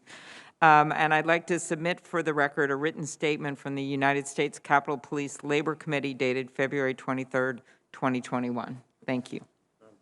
Senator Portman. Without objection, Ranking Member Portman. Thank you, Mr. Chairman. First of all, with regard to the conversation we just had on the discrepancies with regard to National Guard assistance, I would request that both Chief Sund, you and Mr. Irving provide us with those phone records. I know there's been some interviews that have been conducted, but I'm not sure we have the phone records, and that seems that would clear up some of the confusion. I want to shift gears a little bit and talk about preparedness. Chief Sund, in your testimony, you talked about the need for better intelligence and better coordination. That was your conclusion. And I think that's true. And certainly everything we have learned indicates that was part of the problem. But what about preparedness? We've received information that prior to January 6th, Capitol police officers were not trained on how to respond to an infiltration of the Capitol building. Is that correct, Mr. Zund? When you talk about infiltration, you talk about a large insurrection like we saw on the January 6th? No. And why not? Why wouldn't we be prepared for an infiltration of the Capitol? Given the risk that's out there, I would say to Mr. Irving and Mr. Stenger, both of you have had distinguished careers with the Secret Service. I would ask you all to just give me a quick yes or no answer. Does the Secret Service have training regarding infiltration as an example of the White House? Yes or no? Mr. Stenger? Mr. Irving? Senator? I'll take that as a yes. If it's a Yes. no, okay. Mr. Stenger, are you a yes also? Yes. Okay. Well, it seems obvious that you would have training on responding to an infiltration. So I think if nothing else comes out of this process, we've got to figure out how to deal with, again, the real danger that is out there, and it seems to me the intelligence reports, but also just the previous demonstrations would indicate a need for that kind of training.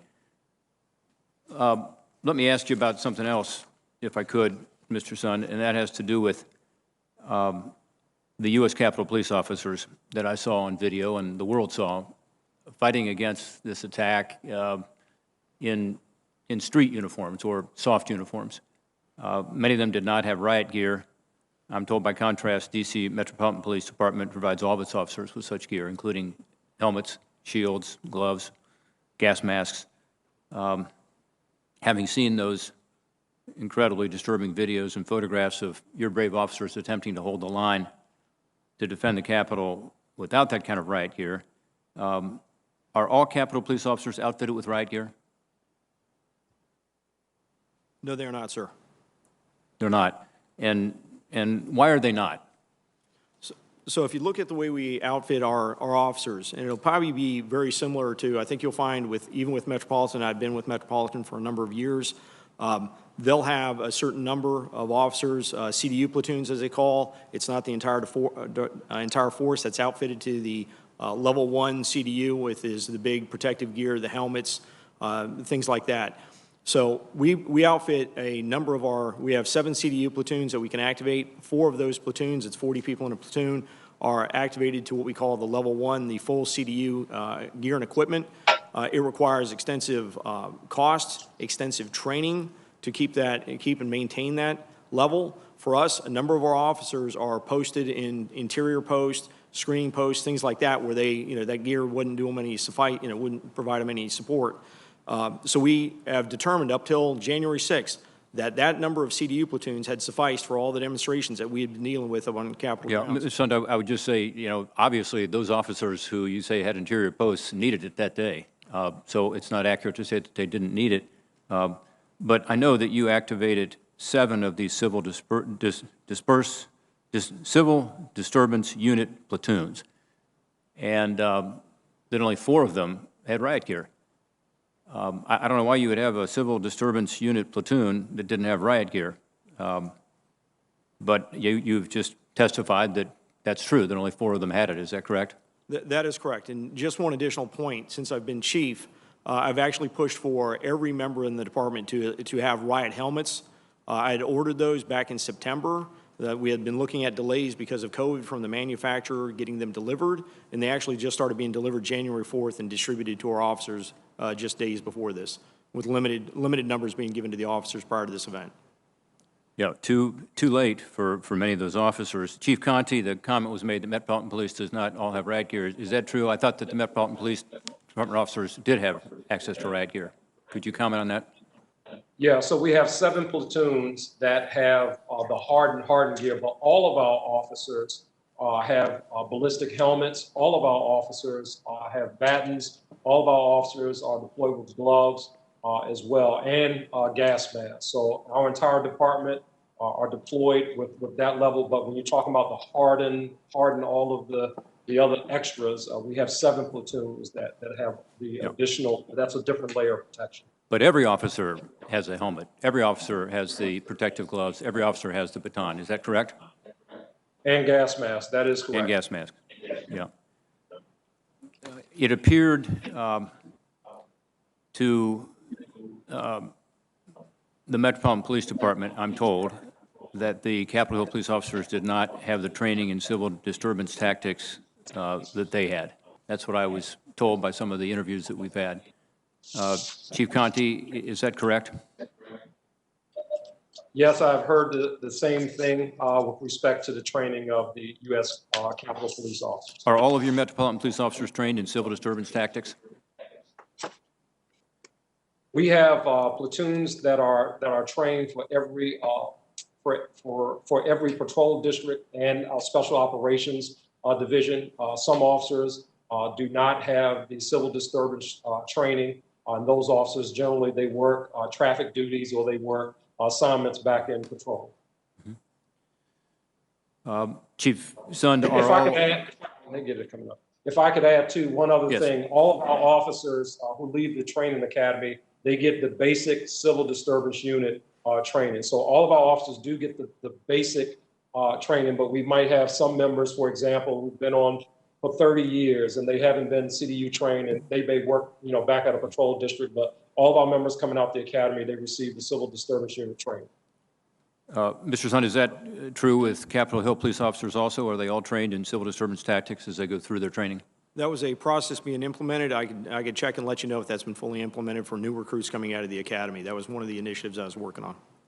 So we were working on that, but as far as you know, this training was not being provided even for new officers, much less for those on the I believe force. Is that I correct? believe the new officers coming out were, but I just need to confirm that.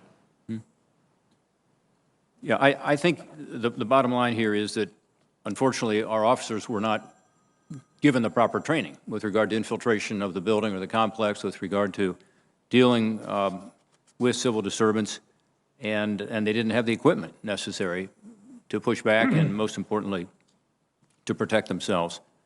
So my hope is that, again, one of the ways that this joint hearing and this committee report can be helpful is to bring the Capitol Police Department up to speed. And look, I appreciate the sacrifice and the bravery of that day, but I think we also owe it to those officers to provide them the training and the equipment they need to protect themselves and to protect the Capitol. Thank you, Mr. Chairman. Thank you, Ranking Member. The chair now recognizes Senator Leahy. Thank you, Mr. Chairman. I'd like to follow up on what Senator Portman said. I agree with his concerns, but I might ask a question from the Appropriations Committee, and I know time is limited, so these could be yes or no answers. The Appropriations Committee has always worked in a bipartisan fashion to get money to the police. So, Mr. Sund, yes or no? The Appropriations Committee, and ultimately the Congress, have met your request for salaries and operating expenses in every fiscal year. Is that not correct? Yes, sir. Thank you. And Mr. Stenger, the Appropriations Committee and ultimately the Congress has met your request for salaries and operating expenses every fiscal year. Is that correct?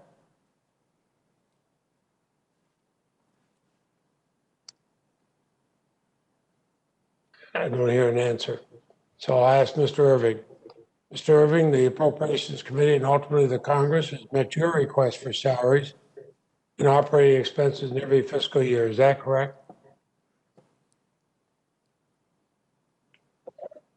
Yes, that is correct. Mr. Stenger? Yes, that's correct, sir. Thank you very much. So I have to think that we had not that we had inadequate resources, but a failure to deploy the people that we were supposed to. I look at those who appeared. I looked at the lives that were lost, the police who fought to protect our capital. We saw this as a violent, and I'd say a planned and organized attack on the United States and the United States government by domestic terrorists. I hope they're all going to be prosecuted as fully as they can.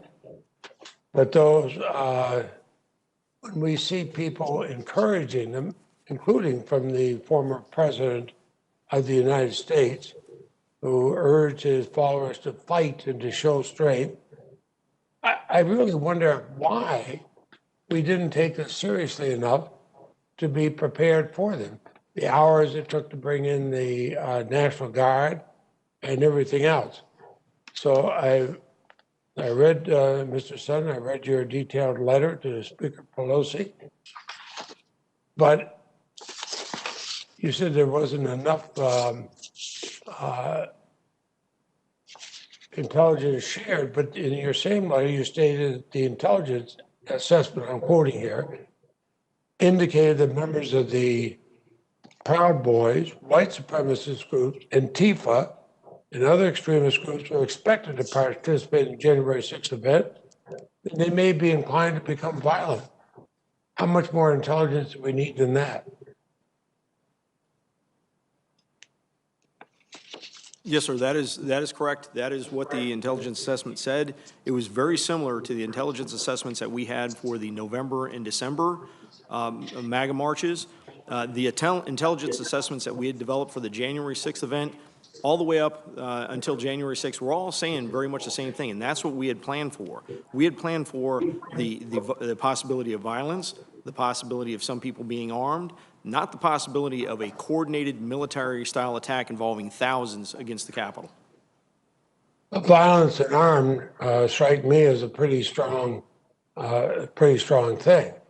And I would suggest that everybody get together and look at the future, because if you have something that goes on for months, the president calling them, everybody else calling them, I worry that there was not more there. I think until we root out the hate and drove the rioters to the door that day, no fence or tank or barrier is going to provide the safety we need. We want safety, but also talk about Benjamin Franklin, who says, those who give up essential liberty to purchase a little temporary safety deserve neither liberty nor safety. But I know a vote is on, and before I close, I do want to commend Chief Conte for your swift response. You don't have an easy job charged with protecting a city as large as Washington, D.C., and balance the delicate balance with dozens of other law enforcement. But I think that I commend the two chairs and ranking members for holding this hearing. We'll hold more in appropriations, but we're going to look very closely at the request this year and say, what do we do if we have another one of these? I thank you, and I yield back my time. Thank you, Senator Leahy. Chair recognizes Senator Johnson. Thank you, Mr. Chairman. I want to start off by just thanking our law enforcement witnesses for your service.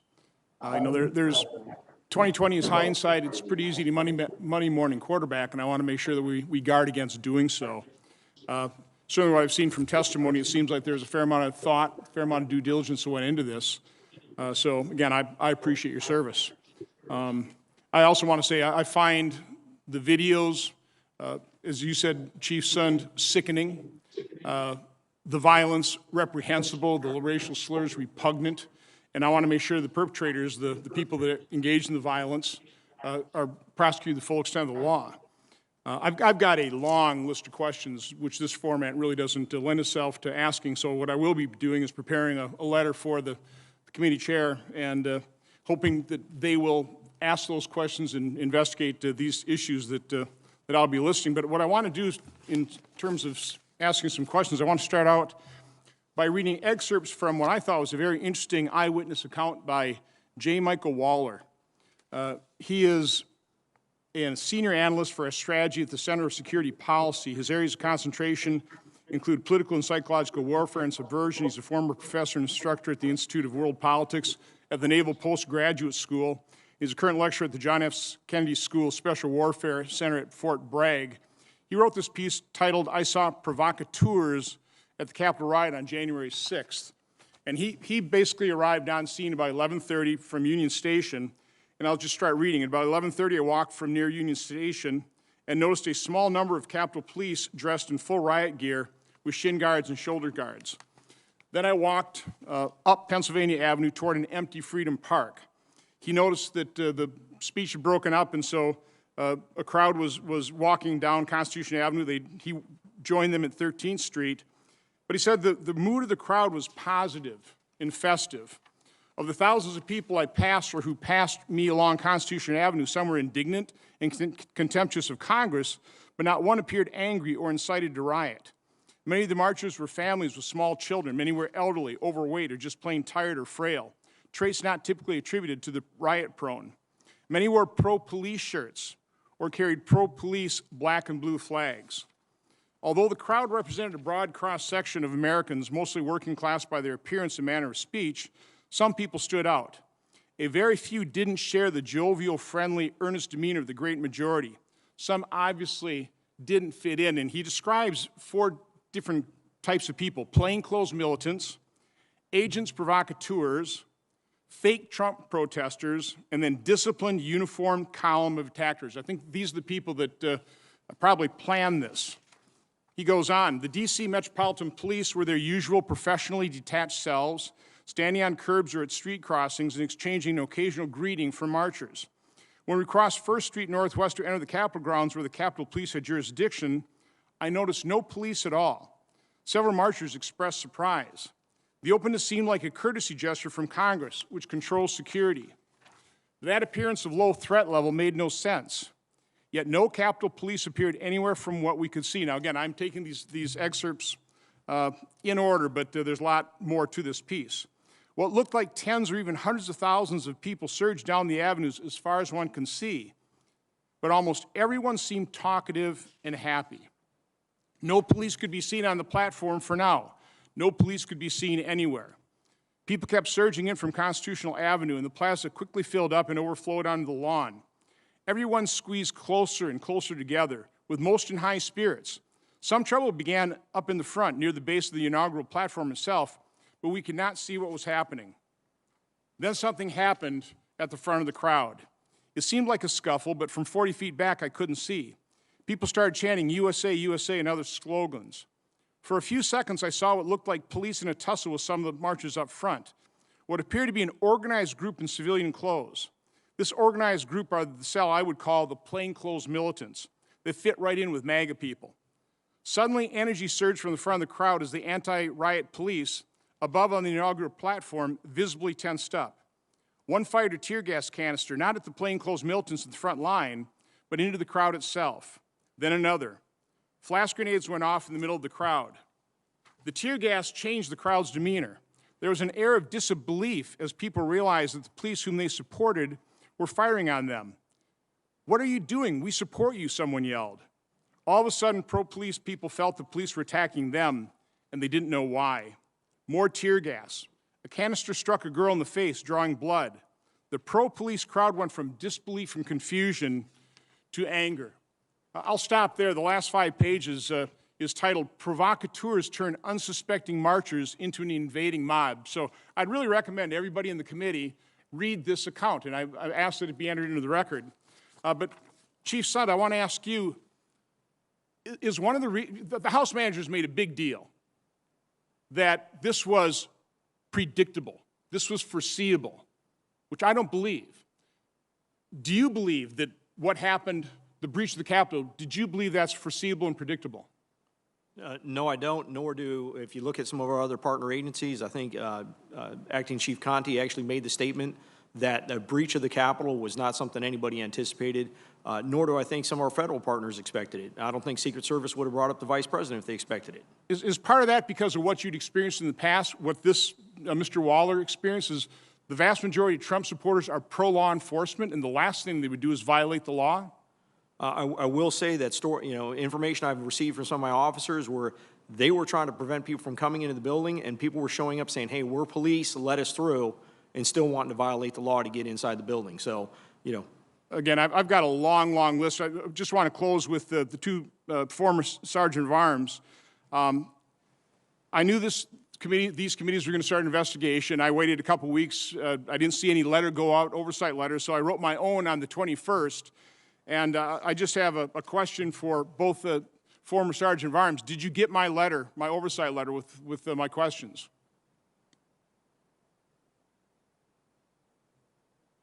Irving, I did not receive your letter. I left town right after I resigned, but I certainly look forward to working with you and your staff to answer your questions. Okay, well, if you could give us an address, because we sent it to the acting Sergeant of Arms.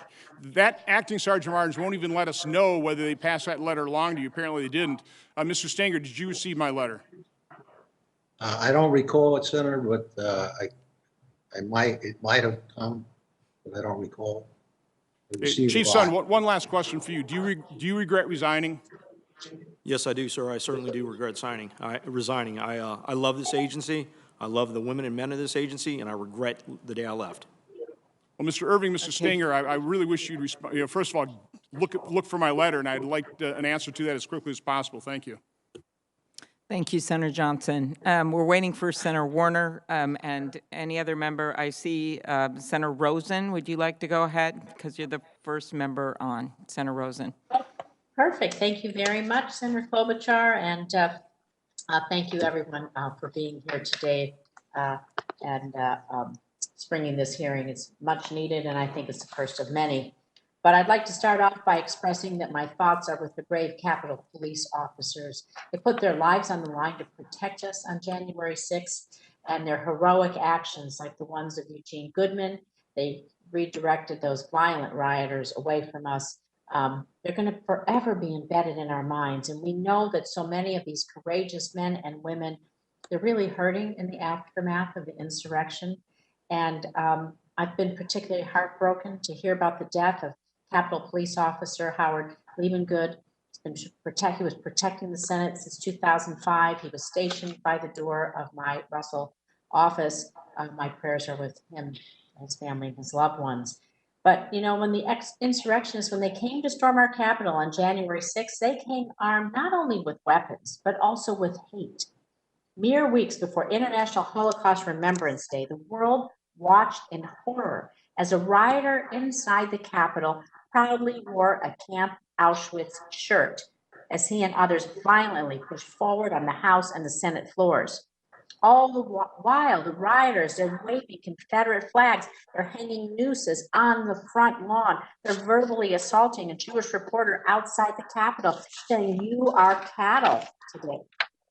That refers to cattle cars that were used to transport Jews to Nazi death camps during the Holocaust. This violent attack on the Capitol featured followers from the anti-Semitic QAnon conspiracy theory. So, Mr. Conte, on January 4th, Metro Police Department arrested Enrique Chirrillo, leader of the racist anti-Semitic Proud Boys hate group. FBI claims the next day it shared with MPD concrete intelligence about extremist plans for violence on January 6th, including specific threats on members of Congress, maps of the tunnels under the Capitol complex. If MPD was tracking extremist, potentially violent white supremacist activity, then what exactly did you know on January 5th, and why didn't you alert anyone? Thank you for that question. What the FBI sent, ma'am, on January 5th was in the form of an email. I would certainly think that something as violent as an insurrection of the Capitol would warrant, a phone call or something. But as Chief Son mentioned earlier, the information that was sent was uncorroborated information. It was raw information that we had. That we received through the same lines through the JTTF. That information was not fully vetted and had not been sent through the chains of the Metropolitan Police Department. What the Metropolitan Police Department was prepared for was the larger violence and demonstrations that we expected to see in our city. That's fine. I have to ask Mr. Son the same question now. What did you know as of Tuesday night, January 5th? Because I have a follow-up for both of you on this one. So quickly, Mr. Son, what did you know on January 5th? And were you alarmed or not alarmed? What did you expect? So, yeah, I was, I was concerned. We had the intelligence that was coming out, the intelligence that we'd be planning for. Again, keep in mind, the intelligence assessments that we had developed at the end of December, the beginning of, and the one for January 3rd were very, very similar. They just provided a little bit more specificity. So we had already been planning for the threat for violence, the threat for armed possible people protesting, and that's what we were planning for. Now, if you're referring to the Norfolk letter again, I just became aware that the department was aware of that 24 hours ago. So on the 6th or the 5th or the 4th, I was not aware that memo existed.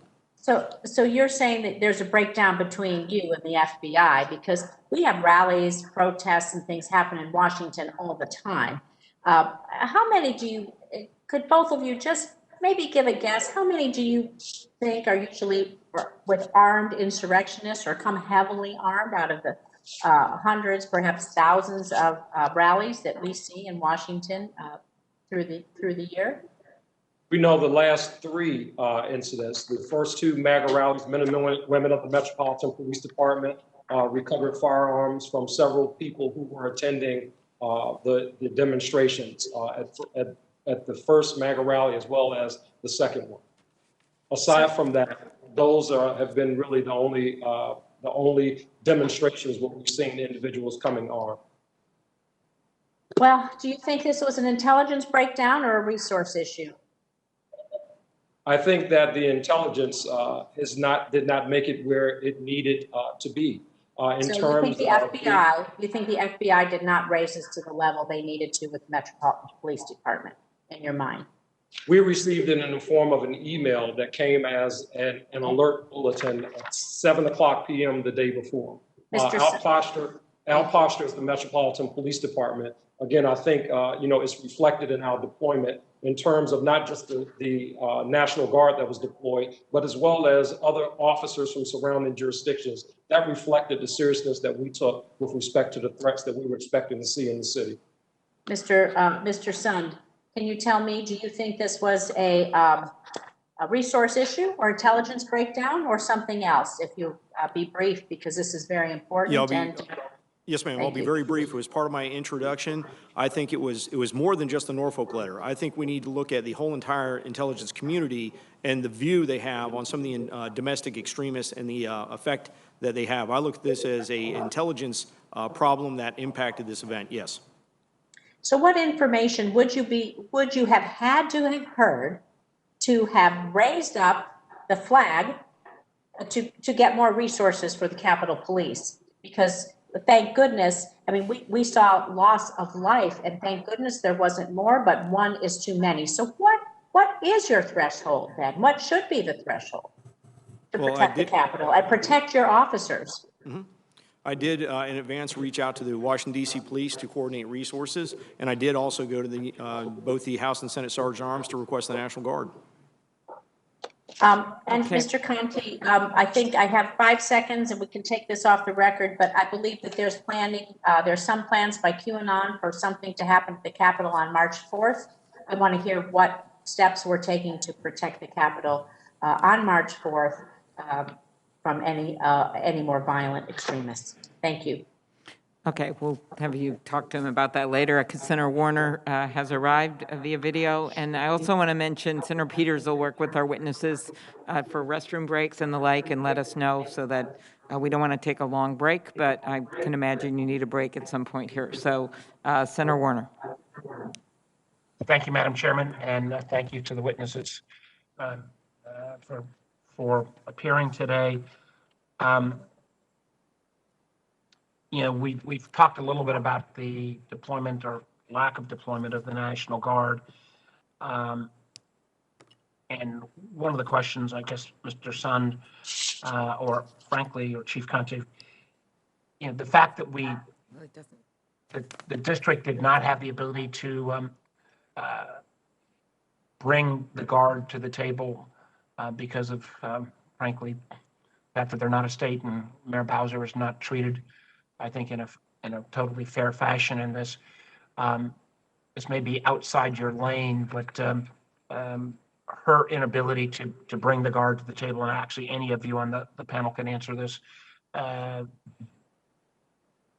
that to me is a reflection of the disempowerment of the district. On a going forward basis, at least in terms of being able to deploy the Guard, shouldn't the mayor of the District of Columbia have the ability to do that without all the additional hurdles they have to go through in terms of federal checklist? Yes, I absolutely agree with that. Does anybody else want to answer on that question as well? Yes, sir. I'm happy to add in. I think we have an established process for the Capitol Police to make the request through the Capitol Police Board that is also equally as effective. Well, again, I feel like the long-term discrimination against the district, we've seen it in some of the COVID legislation where they did not receive the same kind of level of support that other states did. We saw it play out real time in terms of on January 6th, the hurdles from the previous administration. I actually have concerns whether the deployment of the Guard was affirmatively slowed down. I hope that we in the Congress will, as a supporter of DC statehood, I'd like to see that move forward, but even short of that, trying to ensure that the mayor has appropriate powers going forward. I know there were some questions already raised about the FBI and whether the intel that came out of the Norfolk FBI office was ever fully relayed to all of you individuals.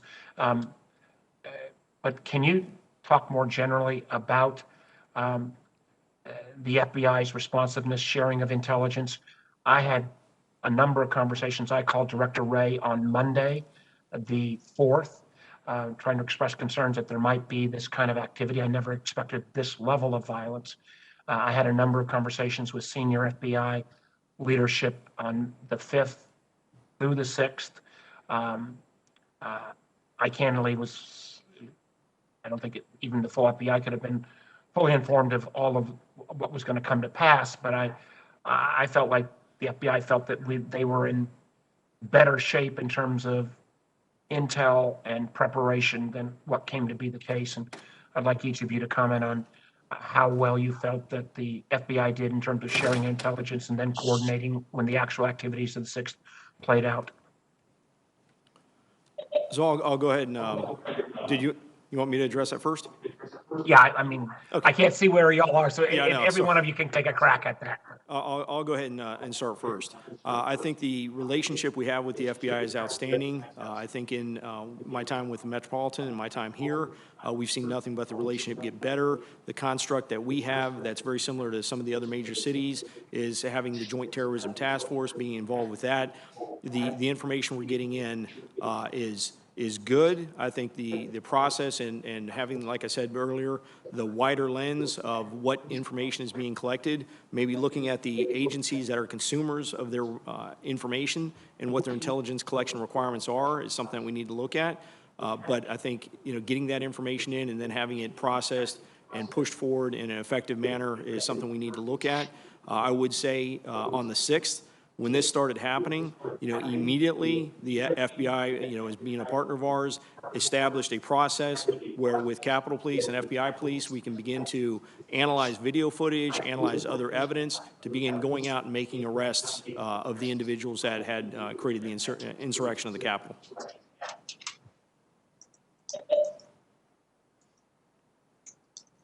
Yeah, I'll go next. Did we get enough intel beforehand? If we get the balance of the panel to respond. Yeah, sure. I would echo what Chief Son just mentioned. We've had a great working relationship with the FBI. I think it's a whole of intelligence approach, not specifically just the FBI. When we have something as significant as what occurred here at the U.S. Capitol, if there's information, specific information out there that our government is responding to, I would think that something of that nature would rise to the level more than just an email that's sent to law enforcement agencies. That should be a larger, more involved conversation about specifics, not just some of the unvetted raw information that's out there. We see a lot of that, but I think it's more of a whole intelligence approach, not specifically the FBI. They are great partners to the Metropolitan Police Department. Thank you.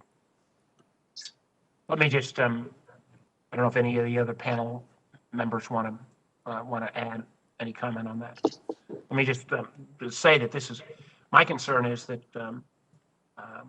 in Virginia, we've seen these kind of anti-government extremists take to the streets of Charlottesville in 2017, resulting in the death of Heather Heyer. We see the same kind of groups come to the forefront on January 6th. I think this is an ongoing threat to national security. I fear at times that while the FBI and others have pointed this out, that it didn't get the level of serious review that it should have. With the prior administration, I felt at times that they did not want to take the information that was coming out of the FBI. I hope on a going forward basis, we're going to be able to be more coordinated in terms of taking on anti-government extremism, whether it comes from the left or the right. This is a real ongoing threat. I can tell you from our intelligence committee that we've seen that many of these groups have connections and ties to anti-government extremist groups in Europe, where they've taken a great precedent. I know my time's expired, Madam Chairman, but this is something we need more work on. Thank you for holding this hearing. Thank you very much, Senator Warner. We look to working with you and the Intelligence Committee on this. Next will be Senator Langford, and after that, Senator Carper. Thank you. Mr. Son, I want to try to validate something. There's a letter that's in the public domain at this point. That's an 8-page letter that was written to Speaker Pelosi that is attributed to you to try to explain the events of that day. Are you familiar with that letter in the public domain, and is it accurate? Yes, it is, sir. So in the letter itself, you described several things in this, and the details and the timeline on it. Can you tell me why you wrote this letter to Speaker Pelosi? What was the purpose of the letter? I feel at the time I resigned. I had limited communications with my department. I know my department was getting ready to go and testify at some of the initial committee hearings, and I think that she had called for my resignation without full understanding of what we had prepared for, what we had gone through. I think she deserved to read, firsthand what we had prepared for and what I dealt with that for that 6th. Okay, that's helpful. You had said in this, you talked several times about thousands of well-coordinated, well-equipped, violent criminals and described them with climbing gear and all the things that you've also testified here. You also mentioned this letter about the pipe bombs that were located, that the first word would come at 12:52 that a pipe bomb had been located at the Republican National Committee headquarters. How was that located? Who found it, and why was that particular moment the moment that it was found? I don't know why that was a particular moment that it was found. I believe it was an employee of the Republican National Committee that had located it in the rear of the building that had called it into Capitol Police Headquarters. You had mentioned before that you thought this was part of the coordination, that there were several that were out there that would take away resources at that exact moment. But there's no way to know that they would find it at that exact moment. I'm glad they did find it. They found another one at the Democrat headquarters as well at 1:50, and you document that as well. But you had to send quite a few individuals to be able to go to the RNC and the DNC to be able to go deal with those explosives that were planted there. Is that correct? That is correct. And just for your information, the RNC pipe bomb, that was one that was really run by Capitol Police. The DNC Metropolitan ended up taking that and running that so we can run 2 concurrently. That resulted in the evacuation of 2 congressional buildings, the Cannon House Office building as well as one of the Library of Congress buildings. So it took extensive resources. So the assaults in the Capitol is not what caused the evacuation of those buildings. The discovery of those pipe bombs is what caused the evacuation of those buildings. That is correct, sir.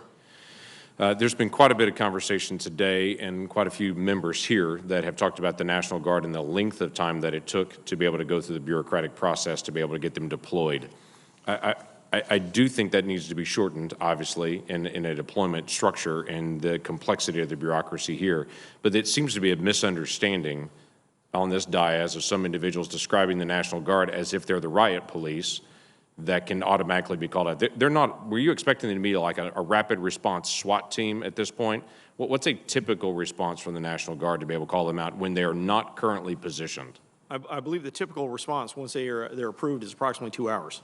Okay, but then the approval process is obviously multiple hours to do that or multiple days to do that. You had started that process several days before in making some requests. So that is correct. As far as the process, my initial request was over to Mr. Irving. It was actually an in-person request on the 4th. And it wasn't until the evening of the 4th that I talked to General Walker that he informed me that if needed, because Mr. Stenger wanted me to ask him if they could lean forward, they could get 125, Right. if needed, in a fairly quick fashion, once approved. So that's what led it into January 6th when we made the initial request at 109. But that 125 individuals from the National Guard that were prepared to be able to move faster because they were in streets and different places doing traffic duty at that point, you had already been informed that the city of Washington, D.C. and the mayor's office had made a request to DOD, and DOD had approved it, that none of them would be armed, none of them would have heavy gear on, there would be no military vehicles that would be available to them. They had to use unmarked vans and other government vans, and there would be no helicopters that would be used. Those were prohibited that day for those 125 individuals that were already on the street. Is that correct? So just for a correction, at the time, no, I did not know that was the restrictions being placed on them. And two, when I talked to General Walker the evening of the 4th, which was Monday evening, the 125 he was going to give us were 125 that were doing COVID relief for the District of Columbia, not assigned to the traffic post. Okay, so the individuals that were assigned to traffic duty had no weapons, had no military vehicles to move, had no overhead visual on anything. That had all been requested no from the city of Washington, D.C. And then for the other individuals that could be assigned to you as a rapid force, those are folks that were currently doing COVID duty. So you had no SWAT team. This description is very interesting to me around this dais, that people think that suddenly the National Guard just bursts in and is ready to go on that. That's not what the National Guard is prepositioned to do. That is correct. Anytime we've requested the National Guard, they've been in an unarmed fashion. I was looking for them to help support the perimeter that we had established. Okay, there's been some concern that I've talked to some of the officers here, and there's obviously been some conversation around this dais as well about the rules of engagement and about training and authorization. There wasn't training for what to do if a mass group actually comes through the door and tries to burst through, whether it's an insurrection type event, whether it's just a mob that's gone crazy and whatever it may be, or a protest that gets out of hand to be able to burst through the door. There was no clarity for the officers inside the building on their rules of engagements once they actually came to the building. They literally, my impression is, had to make it up on their own, and they determined their stand was going to be where the members and the staff were located. That was going to be their stand to start using lethal force. So I have a couple questions for that.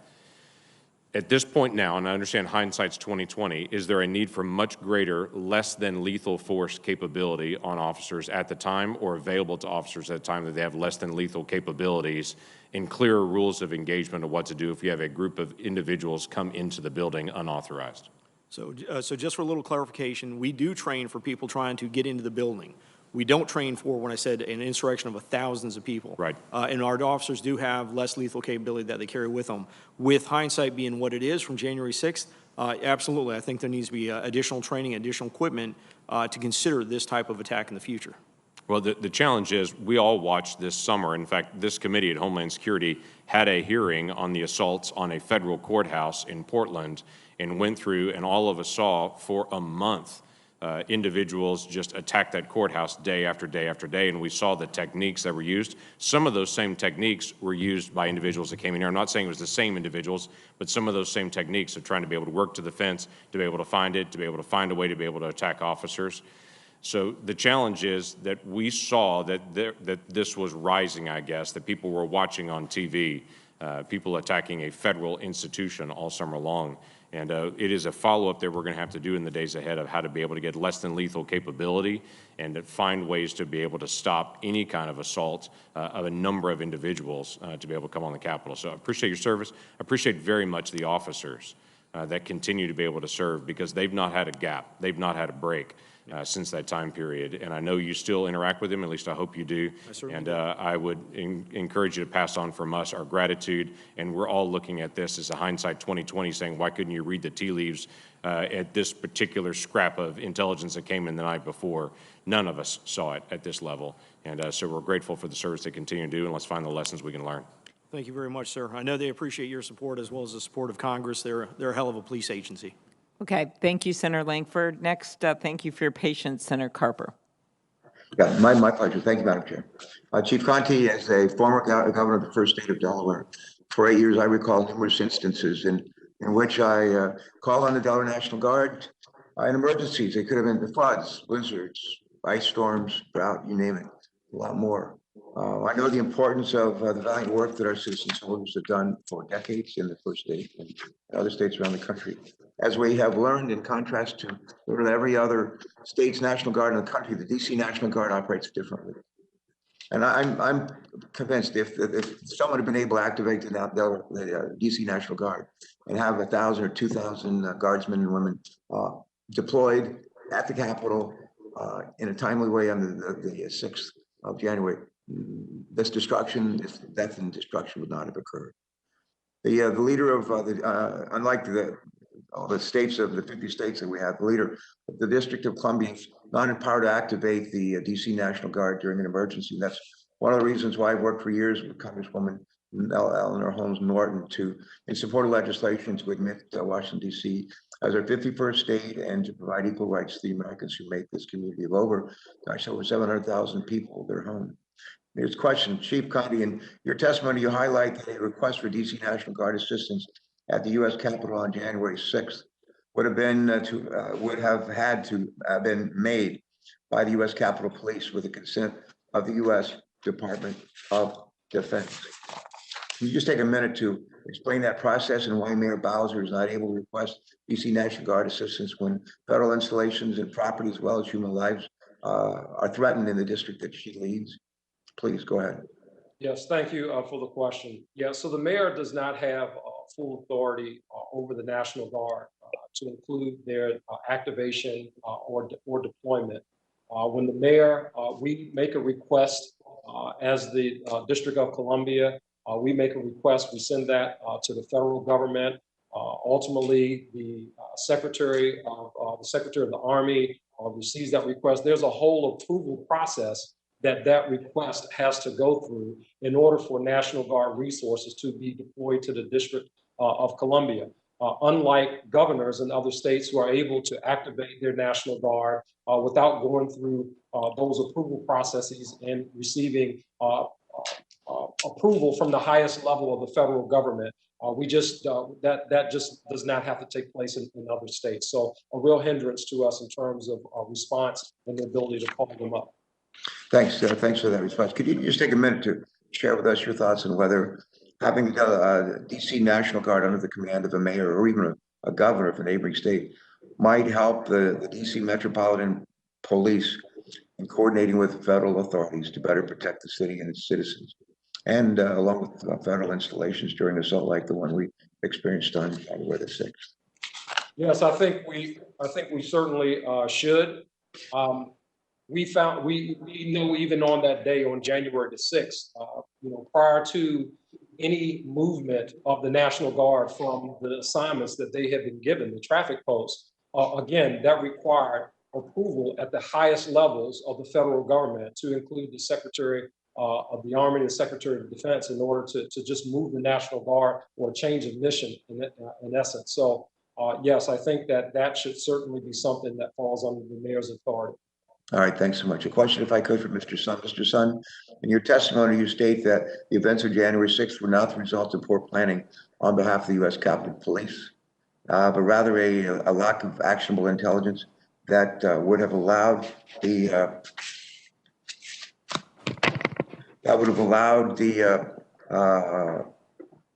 me start over. But rather a lack of actionable intelligence that would have allowed the U.S. Capitol Police, or the Capitol Police, to properly prepare. As I was looking through Mr. Stinger's testimony, and former Sergeant at Arms for the U.S. Senate, he states, and I want to quote, he says, "The sharing of information and resources is paramount for success." That's his quote. I strongly agree with that statement. Mr. Sun, what went wrong leading up to January 6th with regard to gathering and sharing actionable intelligence? Why do you think the likelihood of a truly devastating attack was so badly underestimated, Mr. Sun? I think as you start to hear from some of the federal agencies on the investigations that are currently going on, where they're finding evidence that this was a coordinated attack that had been coordinated among numerous states for some time in advance of this, that's the information that would have been extremely helpful to us. For them to detect some type of level of coordination that would have given us the indication that we're going to see more than just a may become violent, may be inclined to violence, type of preparations. You look at it now, you see, knowing what occurred, you see what type of resources were brought to bear around the Capitol. That type of information could have given us, sufficient advance warning to plan for more of an attack such as what we saw. The great Paul Newman movie, Cool Hand Luke. The line you probably, a lot of people, certainly in my generation, remember. What we have here is a failure to communicate. That was right at the end of the film. What we have here is a failure to communicate. Do we have a failure to communicate here? I'm not one who's crazy about like pointing fingers and assigning blame, but to whom do we assign that failure to communicate? I believe that question's for me, sir. What I look at is, we have a process for communications, and it being a consumer of intelligence, I look at it more of, I think there's a failure of having a wide enough lens to look at what are the current threats that we're facing in a nation now from some of the domestic extremists. I think the communications processes are there. They need to be worked on a little bit, but I think the intelligence community needs to broaden its aperture on what information it collects. We now know in retrospect that the gathering on the rioters on January 6th didn't begin on January 5th or the 4th or the 3rd. It started like weeks before, and was fomented and encouraged, as we now know, by among others our president. And somehow that all of that work and all the intelligence that was gathered by the FBI and other Homeland Security never found its way to the people who right here in DC could have used it the most to have avoided the tragedy of January the 6th. Thank you. Our thanks to particularly the officers of the U.S. Capitol Police and others who joined them in trying to protect us in this Capitol on that sad day. I know we have several members ready to go, and we want you to go as quickly as possible, but there's been a request from our witnesses who have been here a long time. If we could give them a 5-minute break, and then we will reconvene in 5 minutes with additional questions. So we will recess for 5 minutes.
to order. We get our remote folks. It's good to see you on remote. Mr. Sund, welcome back. Senator Merkley, you're up for questions. Thank you very much, Mr. Chairman, and thank you to our witnesses. Mr. Sund, on January 4th, MPD arrested the leader of the Proud Boys for destruction of property and possessing high-capacity firearm magazines. And on the following day, on January 5th, the FBI issued a report through the Joint Terrorism Task Force, which includes going to the U.S. Capitol Police. And that report noted that on far-right media, the threats included things such as, the comments such as, be ready to fight. Congress needs to hear glass breaking, doors being kicked in, blood from their BLM and Antifa, slave soldiers being spilled. Get violent. Stop calling this a march or a rally or a protest. Go, they're ready for war. We get our president or we die. Nothing else will achieve this goal. Did you get that FBI intelligence report? So to address that right when we started, the United States Capitol Police Department did get that report. I was just advised of that in the last 24 hours. That report made it from the Joint Terrorism Task Force over to our Intelligence Bureau, over to a sergeant there, and ceased moving forward at that point. No leadership, myself included, over at Capitol Police was made aware of that at the time of the event. So there is, you've referred in your testimony to the individual who is the head, John Donahue, the Director of Intelligence on the U.S. Capitol Police. And did he receive that report, but he did not pass that on to you as head of the USCP? Again, I have no knowledge that he received that report. I've been told it went over to an official of the rank of sergeant and didn't move any farther from there. Okay, well, that's very concerning. Were there not procedures for the head of the intelligence on the U.S. Capitol Police to get the intelligence report, to review it, especially when there were significant other indications of potential violence, and make sure that you, as the leader, had that knowledge on which to develop additional plans if additional plans were needed? I'm sure that's something that they're looking at in their current after action. Yes, there is a process for it. But again, that's, as I mentioned before, that was raw intelligence that was coming in. And again, taken in consideration with everything else, none of the other intelligence was showing that we're looking at this type of a broad insurrectionist type of event with thousands of armed, coordinated individuals. I know you're saying that the folks are looking at that now.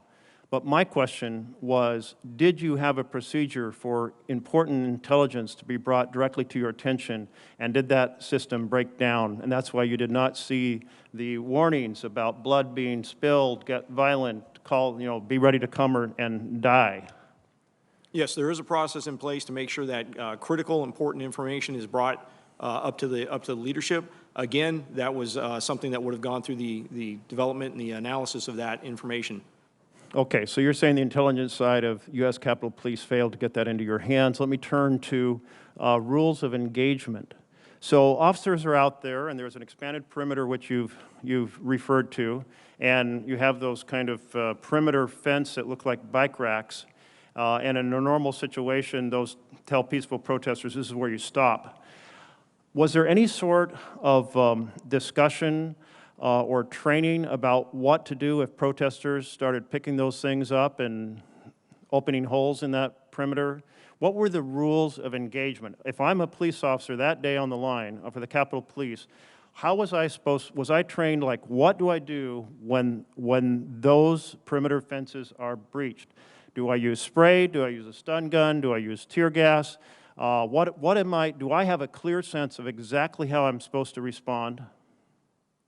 Yes, there is a rules of engagement. There's a use of force policy, and there's also civil disobedience unit training that has to do with when you have a non-compliant group, how you deal with non-compliance and gaining compliance, which would include hand control techniques, the application of chemical spray, and then impact weapons. So on that day, you issued rules of engagement that included what specifically? I'm an officer, what was I supposed to do if those barricades were breached? There's rules and engagements that exist. They weren't issued just that day. They existed. They don't vary from event to event based on threat analysis? No, sir. So that perimeter, you said got larger, which meant police officers were spread out over a larger area. So once it was breached, what are the directions to the police on the team to be able to retreat to a defensible point? So what we had is we had what's called an incident command system established. You have an incident command for both the exterior, the resources on the exterior of the building that would provide those officers, those CDU units, with specific directions on where to go, what's the next step, if you're going to retreat up to the Upper West Terrace, which is what they were told to do, as well as an incident command system inside the building handling the joint session and activities going on inside. So I'm out on the plaza, and the crowd swarms past me. I have an assigned place to go to retreat to that is defensible? The incident commander would be providing direction to people in the field on where to retreat to make the next stand. So no advance information. And how do you avoid the situation of those who are guarding a door, closing and locking the door, and leaving police officers stranded outside of that locked perimeter? So your question, how do you prevent that? Is that what you're saying? How do you prevent that? If you've got folks who are guarding a door and protesters are trying to get through it, so they're trying to lock that and prevent it, and there isn't a pre-plan for how to deal with officers who are stranded outside of those doors, how's that handled? Do you have drills on that? Do you have set instructions on that? Again, that's something I would look for the on-site official, the on-site incident commander, to provide those officers with directions where to relocate to. Okay, let me put it this way. Have you ever held a drill to respond to this situation where a crowd pushes past the exterior barricades? Not this level of situation, no, sir. To what level have you had such drills? We've done various exercises with people, activities on the grounds during civil disobedience training, how to handle riotous groups. Okay, thank you. I'm going to turn just seconds left to our former Sergeant of Arms for the Senate, Mr. Stenger. At the time that we were in the Senate chamber and the protesters, the rioters, reached the perimeter of the Senate, there was a very quick rush to try to lock the doors, and there were people searching for how do you lock these, and there's many entrances on the balcony. Have there ever been any sort of a drill with the Sergeant of Arms team or in partnership with the Capitol Police on how to secure the doors to the chamber as a last point of defense? Yes, sir. At least once a year, they hold a chamber action drill where they would work together with the Capitol Police, with the doorkeepers to do a lockdown. So they know how to, when they should lock down and when they should. So that is done as an actual drill where people have to run, get the keys, lock the doors. They know what doors they're supposed to guard. Are they supposed to guard them from the inside or from the outside and so forth? Yes, sir. And when was the last such drill of that nature conducted? I'd have to go back and check, but they try and do it once a year. Okay, I think I'm out of time, and I thank you very much to the chairman. Thank you, Senator. Senator Scott, you're recognized. Thank you, Chairman. First off, I want to thank everybody for your hard work. We have National Guard up here. We've had them, I guess, since around the 6th. Can you all tell us how you made the decision to bring the National Guard here, each of you, to the extent you're involved or if you're not involved, how the decision was made? That's the National Guard presence we have here now, so not as a result of the riot, but the National Guard has put up the fencing and all that. Okay, so that began to be developed the evening of the 6th. When we made the request, we got the National Guard in. We started looking to the future, what was going to be next. We started talking about bringing in the first section of global fencing, which basically went right around Capitol Square, which is Constitution and Independence, first to first. We got that in place, then we started looking at what necessary National Guard resources, working with the National Guard representative.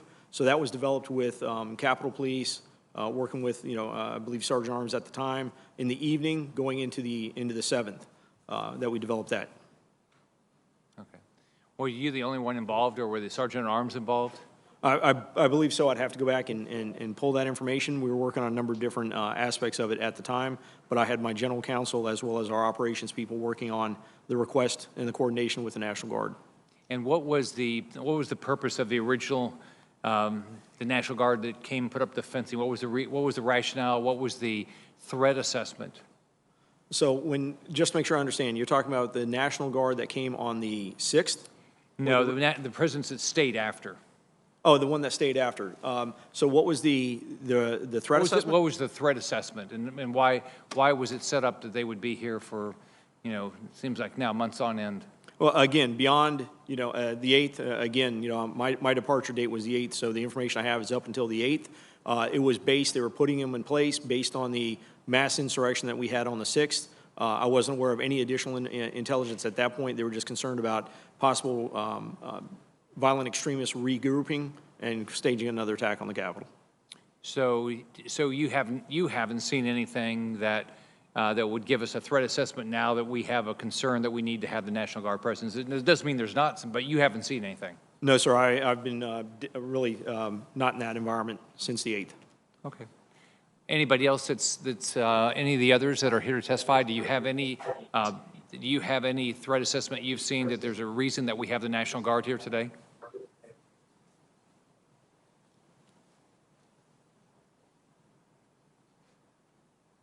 Is that a no from everybody? No one has any idea why we have the National Guard here? This is Chief Conte. Yeah, my guess is in response to all the things that have happened, but to your question specifically about specific intelligence, I have not personally seen anything that would suggest that. And are you involved in the decision at all of why the National Guard's here? No, sir, I am not. And they've not shared any threat assessment with you at all with regard to why the National Guard's here? That has not been shared with me, no. Does that surprise you? I can't say that I'm really surprised. Quite frankly, we have talked about intelligence in terms of what we expect to see in the city. There are several law enforcement calls that take place between the Metropolitan Police Department and other federal partners. But again, the Capitol Police and that structure there, it's something that they're not beholden to the mayor of the District of Columbia or anything like that. So we exchanged the information that we have, but again, I just have not seen anything specifically from them that suggests the fence still being the way that it is now. And I should add also, sir, that obviously I think that there needs to be a reimagining of the security posture there. Something certainly should be there, but I'm not exactly sure if the answer to that is razor wire and the deployment that we currently see. And the former Sergeant Arms, you don't have any reason, no one's given you you've not seen any information that would suggest that we have a threat, an imminent threat that we need the National Guard here? I have not. And I have not either. I resigned on the 7th and have been gone since, so I have no information. Okay. So who would be making the decision that the National Guard needs to be here then? And where would the threat assessment come from? Does anybody know?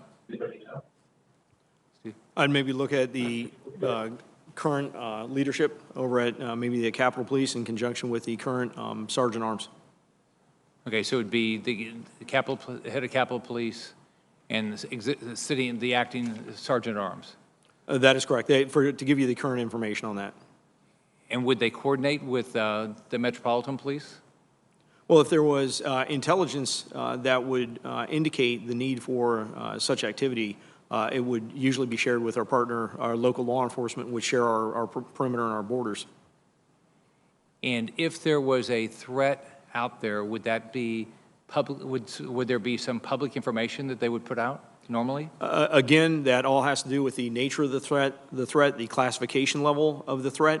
But again, that would be shared with law enforcement within the District of Columbia through the joint JTTF as well as the executive board for the JTTF. I'm flabbergasted that not that you don't know now, but that there's no public information about why we have all these National Guards here. I mean, does that surprise you? It's a significant security deployment. Again, I believe it's based on the facts of what they've seen. You know, hindsight being what it is. It's the facts of what occurred on January 6th, this unprecedented insurrection. Yeah. Thank you, Mr. Chairman. Thank you, Senator Hassan. You're recognized for your question. Thank you, Mr. Chair, and thanks to all of the witnesses for being here today. I especially want to take a moment to acknowledge the heroism of the officers of the U.S. Capitol Police, law enforcement, and other employees of the Capitol who bravely worked to protect our democracy on January 6th, and who have done so much work to restore our Capitol since that day. I also want to thank all of the families of our law enforcement and Capitol Hill staff for what they went through watching this unfold in real time. I want to start with a question to Chief Conte, if I could. Chief, Washington, D.C. is obviously no stranger to large assemblies and protests. So what is the standard process for protests in Washington, D.C. when it comes to interagency coordination and information sharing? And following the events of January 6th, what recommendations do you have for improving coordination and information sharing? Thank you for that question. There are several discussions, meetings that take place between the municipal police department as well as our federal partners.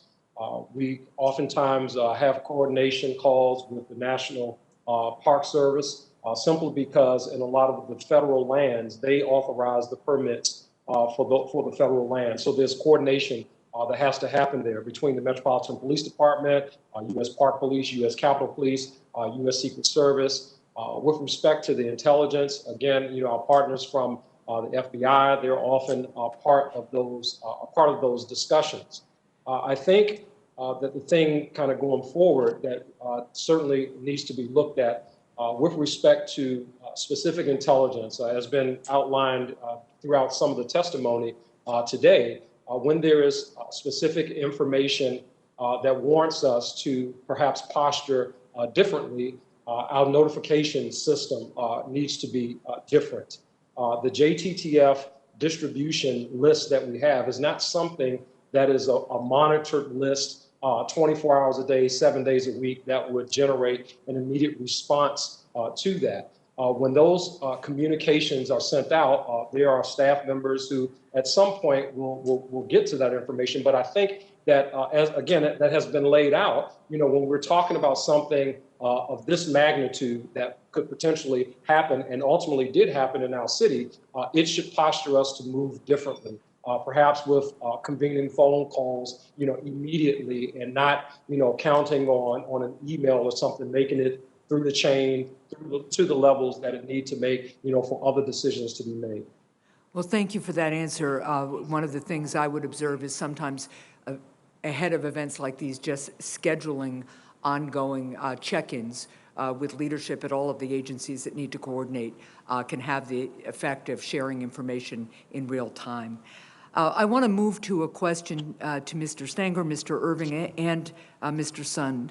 The Secretary of Homeland Security has the authority to designate events with national and international significance as national special security events, but that didn't happen for January 6th, even given the threat information readily available ahead of time. Designated events are eligible for expanded federal support related to the security of the events. So, prior to January 6th, did anyone from the Department of Homeland Security contact you about a potential national special security event designation? And we'll start with you, Mr. Sund, and then move to the others. Thank you, ma'am. No, I'm not aware of anybody from DHS reaching out and requesting, that if we want to follow up, if this wanted to be a national special security event, or if we were going to request that to be, or if they were going to identify and designate what they call a SEER, a special event rating, to the event. No, I'm not aware. Thank you. Mr. Stenger and Mr. Irving.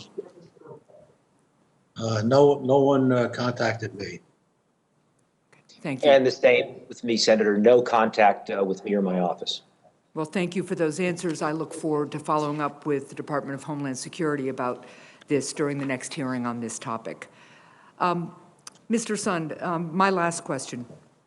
The officers of the Capitol Police work each and every day to keep the U.S. Capitol safe and secure. We are all grateful for the brave work of the U.S. Capitol Police officers on January 6th. Tragically, the law enforcement community has now lost 2 officers to suicide since January 6th as a result of the insurrection and the events then. My thoughts, and I'm sure the thoughts of all of us here today, are with the families of MPD Officer Jeffrey Smith and U.S. Capitol Police Officer Howard Liebengood. Mr. Sund, what mental health resources are currently available to the United States Capitol Police officers, and are these resources sufficient? The department has brought in significant mental health resources, and I certainly do appreciate your recognition of that. I've talked to a number of officers who have definitely gone through the battle and feel that they're feeling a lot of trauma from it. But I know the chief of police, the acting chief, has brought in significant resources. We had the employee assistance program, but they brought in a number of outside contractors that have gotten very good response. So I think there's a lot of mental health resources available, and I know a number of officers are taking advantage of it, which I'm happy to see. Well, so am I, and I would encourage all officers who feel that they could benefit from counseling to reach out for it. And I would certainly encourage, and I'm sure my colleagues here would too, that all leadership in law enforcement reach out to us if they feel the resources are strained or need bolstering in some way. Thank you all for your service. Thank you very much for your testimony and for being here today. To the chair and ranking members of our respective committees, thank you so much for organizing this hearing. Thank you, Senator Hess. And Chair now recognizes Senator Hawley for his questions. Thank you, Mr. Chairman. I want to begin by saying a special thank you and a special acknowledgement to Captain Mendoza, who shared her testimony earlier this morning. Captain Mendoza is a native of Missouri and an alumna of Park University, if memory serves. And I just want to say to her, I want to thank her for being here today, but also for her incredible bravery and courage on January 6th.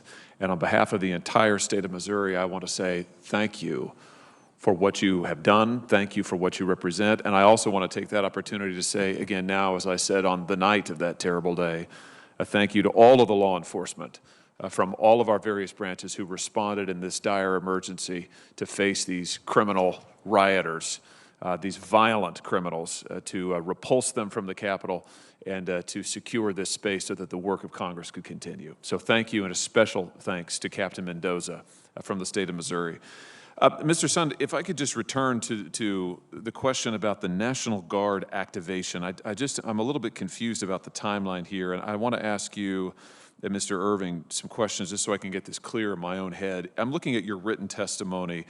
You testified that you spoke with Mr. Irving at 1:09, actually both of the sergeants at arms, at 1:09 p.m. Now, I understand there's a little bit of dispute about the timeline here, but you do say that Mr. Irving advised you that he needed to run it, namely the request for the National Guard, he needed to run it up the chain of command. Have I got that right? That is correct, sir. Okay, Mr. Irving, could I just ask you, when Mr. Sund says that you told him you needed to run it up the chain of command, to whom were you referring there? Senator, I do not recall a phone call at 1:09 when I was on the floor of the House during the Electoral College session. My phone records do not reflect a telephone call at that time. And had I received a call at that time, I had everyone with me. I had Mr. Stenger, leadership. We would have approved it immediately. So I have no recollection of that call, and neither do I have a record of it. You say, I think, that you spoke with Mr. Sun later at approximately 1:30. Is that right?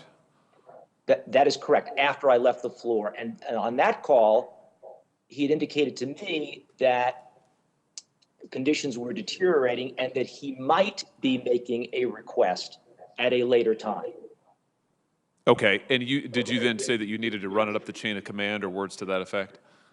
No, not to my recollection. I notified leadership and I went to Michael Stanger's office to receive updates from Mr. Sund as to conditions outside and to determine whether he needed to make a request or not. And when the request was made, shortly after 2, we approved it. And when you say we, who's we? We approved it. I was in Michael Stanger's office, so next to Mr. Stanger. And so you did not consult congressional leadership. You weren't waiting at any point for input from congressional leadership. Is that your testimony, Mr. Irving? Have I got that right? Yes, I advised them, as we would do with many security protocols. But you weren't waiting for them at any point. There was no delay, you're saying, in getting National Guard requests because you didn't at any point actually wait for the input of the Speaker or the Majority Leader or anybody else. No, absolutely not. Mr. Sund, is that your recollection?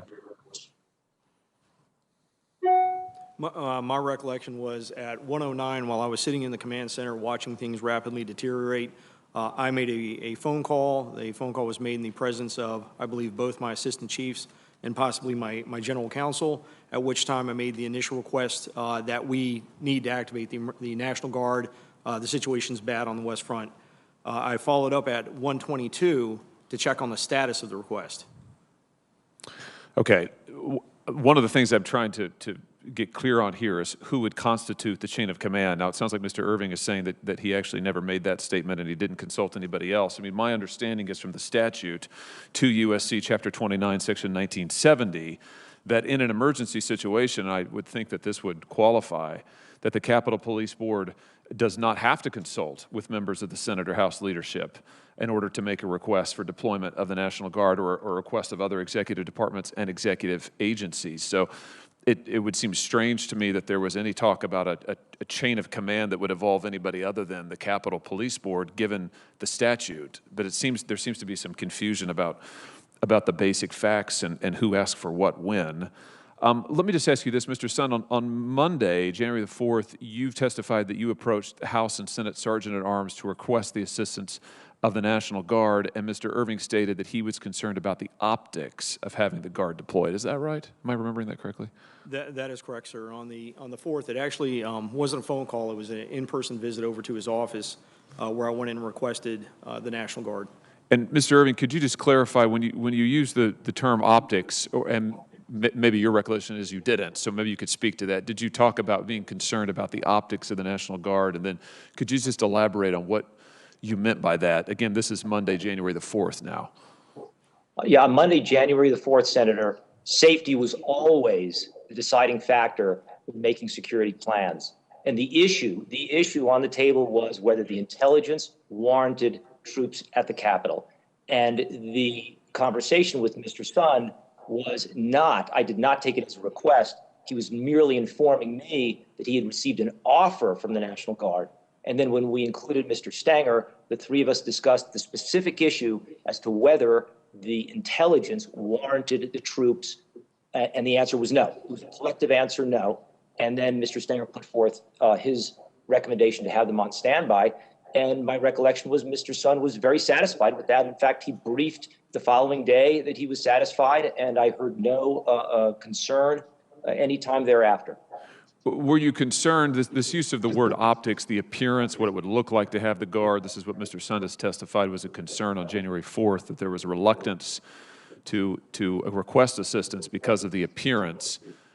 Was there something that you were, what's the appearance that you were concerned about, Mr. Irving, if indeed you were? Were you concerned that having the Guard present would look like it was too militarized? Were you concerned about the criticism of the Guard being deployed in Washington during rioting earlier this summer, the summer of 2020? Would just give us some insight into your thinking there as you recall it.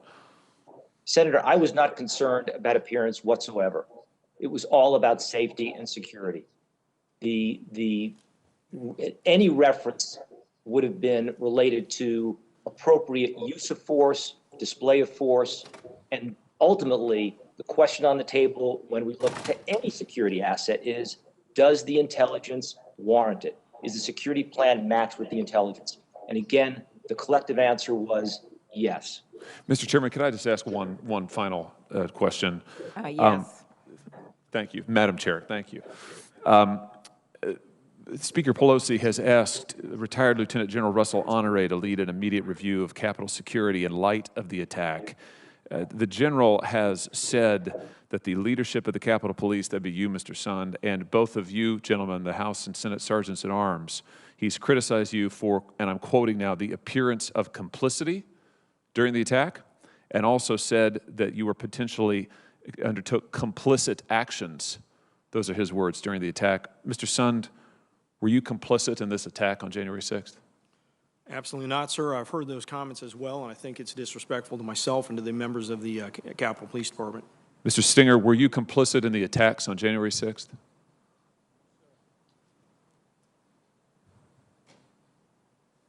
Mr. Stenger? Were you complicit in the attacks on January 6th? He's asking you. Sir? Mr. Irving, were you complicit in the attacks on January 6th? Absolutely not, Senator. Yeah, of course none of you were. There's absolutely no evidence to that effect. And Mr. Sund, I think your comments are appropriately taken to allege that any of you, were complicit in this violent mob attack on this building, I think is not only extremely disrespectful, it's really quite shocking, and this person has no business leading any security review related to the events of January 6th. Thank you for your indulgence, Madam Chair. Thank you very much. Next, a new member of both committees, Senator Padilla. Thank you, Madam Chair. There's been a lot of questions. I've been popping in and out from multiple committees, but I understand there's been a lot of questions already about intelligence, what was known, what was assessed, what was shared, et cetera, and differing opinions. I'll try not to be too repetitive. First, a quick question for Chief Sund and the two Sergeant-at-Arms. I imagine, like most people, you saw most, if not all, of the House impeachment managers' presentations before the United States Senate as they sort of laid out the case. Set the impeachment question aside, we know how that was resolved, but in terms of how January 6th didn't just happen, but the lead up to January 6th, is there anything from that presentation that you would disagree with? So to just make sure I understand, the video I watched and all the information, the video that was portrayed is all accurate video.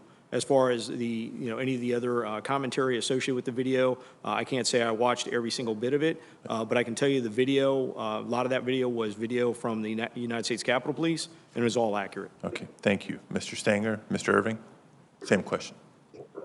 The video I saw certainly reflected what I could see from my window on the day of January 6th.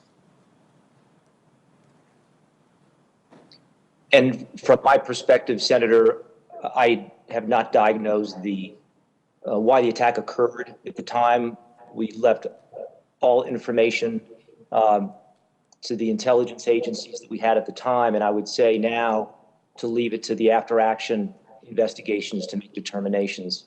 Okay.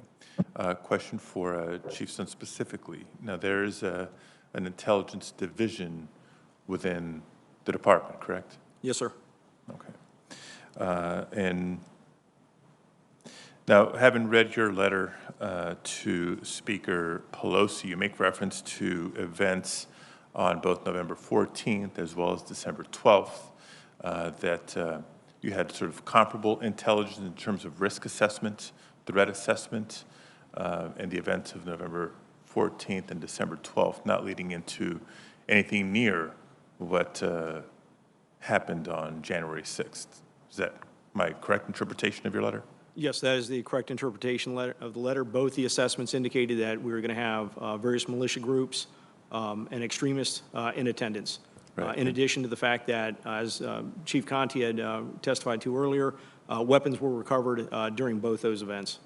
Okay. And so, to the best of your recollection, in the lead up to January 6th, since it was comparable assessment, comparable intelligence, roughly, you therefore proceeded with comparable preparation and posture. Yeah, that is absolutely correct. We proceeded with the posture of seeing it could have instances of violence. We knew it was going to be focused on the Capitol. We knew that there was going to be members of Proud Boy, Antifa participating. And like I'd said before, not Capitol Police, not Metropolitan Police, not any of our federal agencies had any information we were going to be facing an armed insurrection of thousands of people.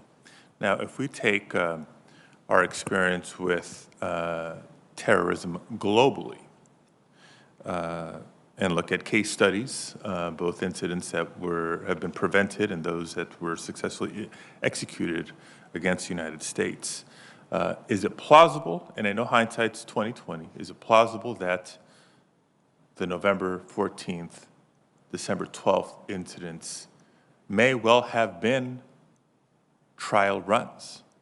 The very extremist organizations you've referenced involved with the organizing and participation of November 14th, December 12th, to gain counterintelligence on how you and your partner agencies would be planning and preparing for such incidents. Well, as you rightly point out, when you look at some of the terrorist attacks that have occurred, there has been pre-planning, there has been pre-surveillance, pre-collection of intelligence on the security features. I don't know if the November and December were two instances of that, but I would suspect with the fact that we're finding this was a coordinated attack, I wouldn't doubt there was pre-surveillance. So we don't know they were, we don't know they weren't. That's my point. Correct. And I know the intelligence folks will be here at a subsequent hearing, but we're all in this together. In your letter and your testimony earlier today, you bluntly said the intelligence community missed this. That is correct, sir. That's the way I feel. Now, who was Commander-in-Chief on December 6th? When you say Commander-in-Chief? Who was the President of the United States? Donald Trump, sir. Overseeing the intelligence community that missed this. Repeat your answer. For the entire 18 agencies that represent the intelligence community? Yes. Yes, sir. They would be Commander-in-Chief. And who was that again? President Donald Trump. Okay. Let me ask a couple questions on a different topic. I think it's obvious to many across the country. I was one of 3 senators who was not in chambers on January 6th. I had the benefit, if you will, of watching the events occur in real time, both inside the Capitol and outside the Capitol on television. One thing that was not lost on me and many people that I've talked to is the difference in both police presence and response on January 6th compared to events from last summer when peaceful protesters were demonstrating in the nation's capital in the wake of George Floyd's murder. Last summer, they were met with significant force. A couple of data points. To date, some 250 individuals who were involved in the Capitol insurrection of January 6th have been arrested. More will likely be arrested in the coming weeks and months, but only a small number, about 52 of these individuals were arrested on January 6th. By contrast, during the largely peaceful protests of last summer, 427 people were arrested. On June 1st alone, 289 people were arrested. Similarly, some 300 protesters were arrested during the Kavanaugh hearings in 2018. So, question, Mr. Sun, can you tell us exactly how the Capitol Police preparations for January 6th differed from preparations for the protests from last summer? And if you can specifically address if they were the same or different use of forward guidelines in place on January 6th compared to the protests of last summer, or any criteria for making arrests on January 6th versus the protests from last summer. Okay, and if you could do that in about a minute. Yes, ma'am. I will, Thank you, I Senator. will do that very concisely. Okay. So I want to look at it from planning and preparations. We plan for every demonstration the exact same way. Doesn't matter the message of the person, doesn't matter the demographics of the grievance involved in the demonstration. We do it the exact same way. We develop our information, we develop our intel, and we base a response plan on that. So let's transition to preparations. I will tell you, we handled 15 major demonstrations involving Black Lives Matters groups, following the death of George Floyd over the summer. We had a total of 6 arrests. 6 arrests, no use of less lethal capabilities, no use of lethal force capabilities. The events, everything that we put into place for January 6th far exceeded any planning that we did for any events in 2020.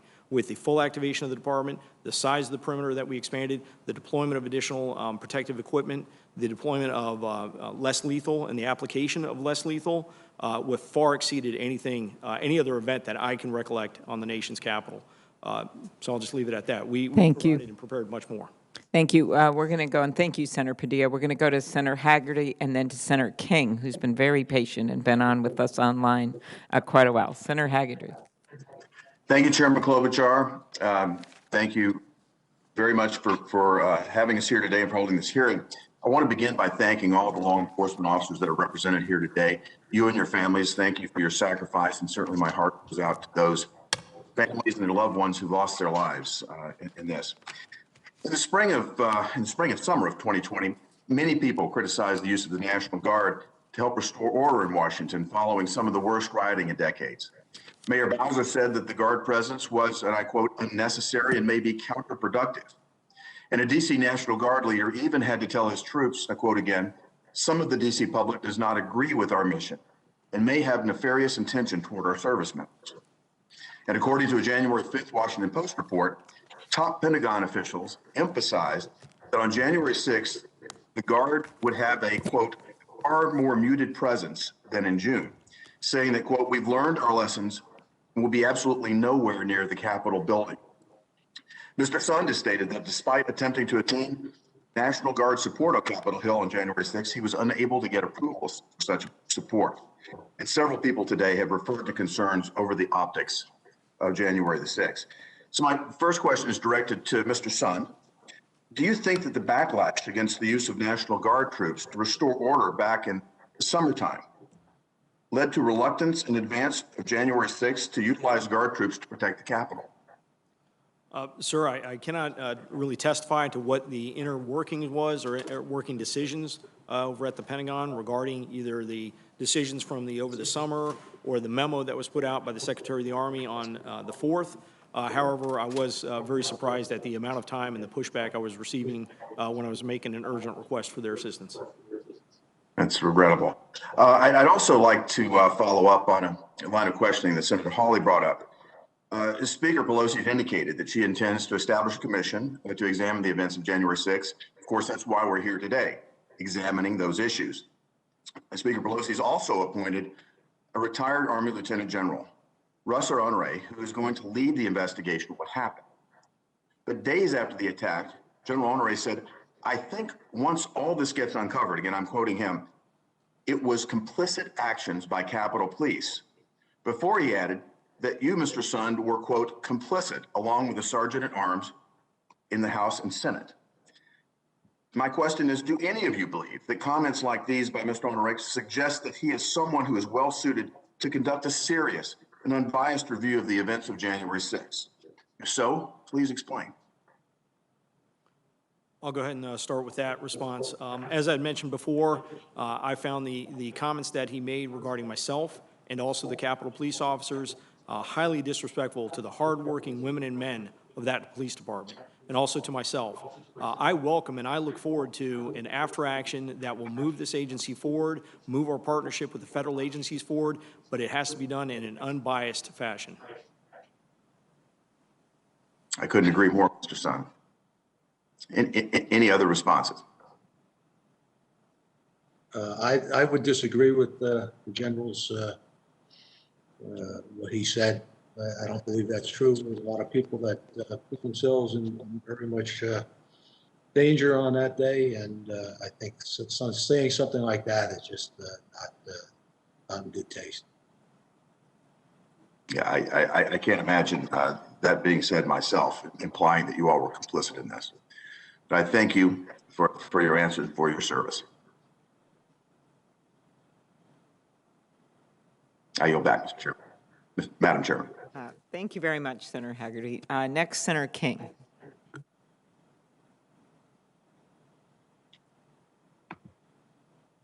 You may be muted, Senator King. No, I got it. Okay, great. Thank you, Madam Chair. And I want to thank the witnesses first for their patience this morning and their thoroughgoing answers. This has been a long hearing, and I really appreciate it. And I appreciate the fact that although you all are no longer, other than the chief in Washington, no longer in your positions, you've come forward to give us the benefit of your observations. It seems to me one of the clear, and I'm not going to plow this ground again, but one of the clear pieces of information we've learned today is an intelligence failure. Not necessarily a failure of intelligence, but a failure to communicate intelligence. And I think that's something that we all need to think about, and you can be very helpful to us in suggesting what should be the chain of communication in terms of intelligence. You can't adequately prepare if you don't have the information, and it clearly seems to me there were some failures. Chief Sund, I have a specific question for you, and it's more forward-looking, but I'd appreciate your insights. The question is, how do we protect the Capitol from either an angry mob or, probably more likely, one or two or three malignant actors without turning it into a fortress? How do we allow the American people to go in the rotunda, to tour the Capitol, to picnic on the grounds, to play with their kids? That it seems to me that going forward, that's really one of the challenges. We want security, but we don't. I would hate to see the U.S. Capitol turned into a fortress. Your thoughts, Mr. Sund? I think you need your mic on there. Thank you. There we go, ma'am. Thank you very much. I'll go back to your original comment with the intelligence and the communications. I think we have the process in place for when we have credible intelligence, especially high-level credible intelligence, to quickly get to where it needs to be. I think my big concern is, on the collection, on how wide we're casting the net to collect our intelligence that would have revealed this was coming, and we are facing this type of mass insurrection. I definitely want to say the Capitol Police is well-versed, well-trained on handling what you're talking about, a Mumbai-style attack. A couple of, attackers armed active shooter events, things like that. Those are the type of events that we are ready for. It is the thousands of people that are storming the Capitol that creates a big issue with us. So when you talk about, physical security, and I'd mentioned it in my opening statement and one of the initial questions, I think there are options for maintaining an open environment, an open campus type of environment, while putting some substantial physical security measures in place, both for the building, the skin of the building, as well as farther out. Time and distance is our best friend, and the most important thing is to provide some kind of protection farther out so the officers have more more time to deal with it. But that's something that I think should be discussed in a closed or classified session. I understand, but and I hope that is a discussion, Madam Chair, that we can have. I think that's a very important because we just, as I say, we don't want the United States Capitol to be so protected that it's inaccessible to the American people. Amplify on your intelligence. It seems to intelligence answer. It seems to me you're saying it's communicated adequately, but we didn't have the collection that we needed. For example, the Norfolk, Virginia letter. Is it how does it get filtered, and where does it get filtered? Again, the Norfolk Field Office letter. That's something to consider, because even on the 5th, at noon on the 5th, I held a joint conference call with the members of the board, my executive team, a dozen of the top law enforcement and military officials from Washington, D.C., where we discussed the upcoming events on the 6th, the upcoming events on for the inauguration, any kind of threats, any kind of issues we may have. And even though we had the director of the field office, for the Washington field office of the FBI, nothing was mentioned about it.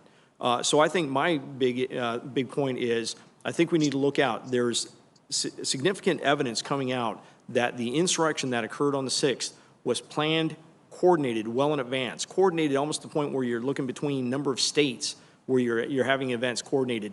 And it's that detection that I think would have been key to putting the effective security in place for this event.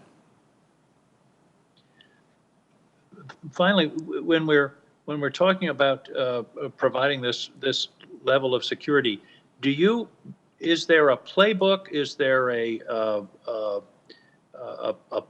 contingency plan that's literally sitting on a shelf somewhere that says demonstrations around the Capitol, here's what you do? I mean, some of the timing things, for example, the deployment of the National Guard might have been faster had there been a predetermined set of phone numbers, actions, steps to be taken. Does that exist? And if not, should it exist? To the level where you're including a National Guard, there is a process where we handle special events and demonstrations, but I tend to agree that we need to streamline the process that we request the National Guard in the future. And yeah, because clearly there was a delay there that was an important part of the response at the time. Madam Chair, I want to thank these witnesses. I think they've really made a contribution, and they made a contribution when they were serving in their respective positions. Thank you. I yield back. Thank you. Thank you, Senator. Senator Sinema is recognized for her questions.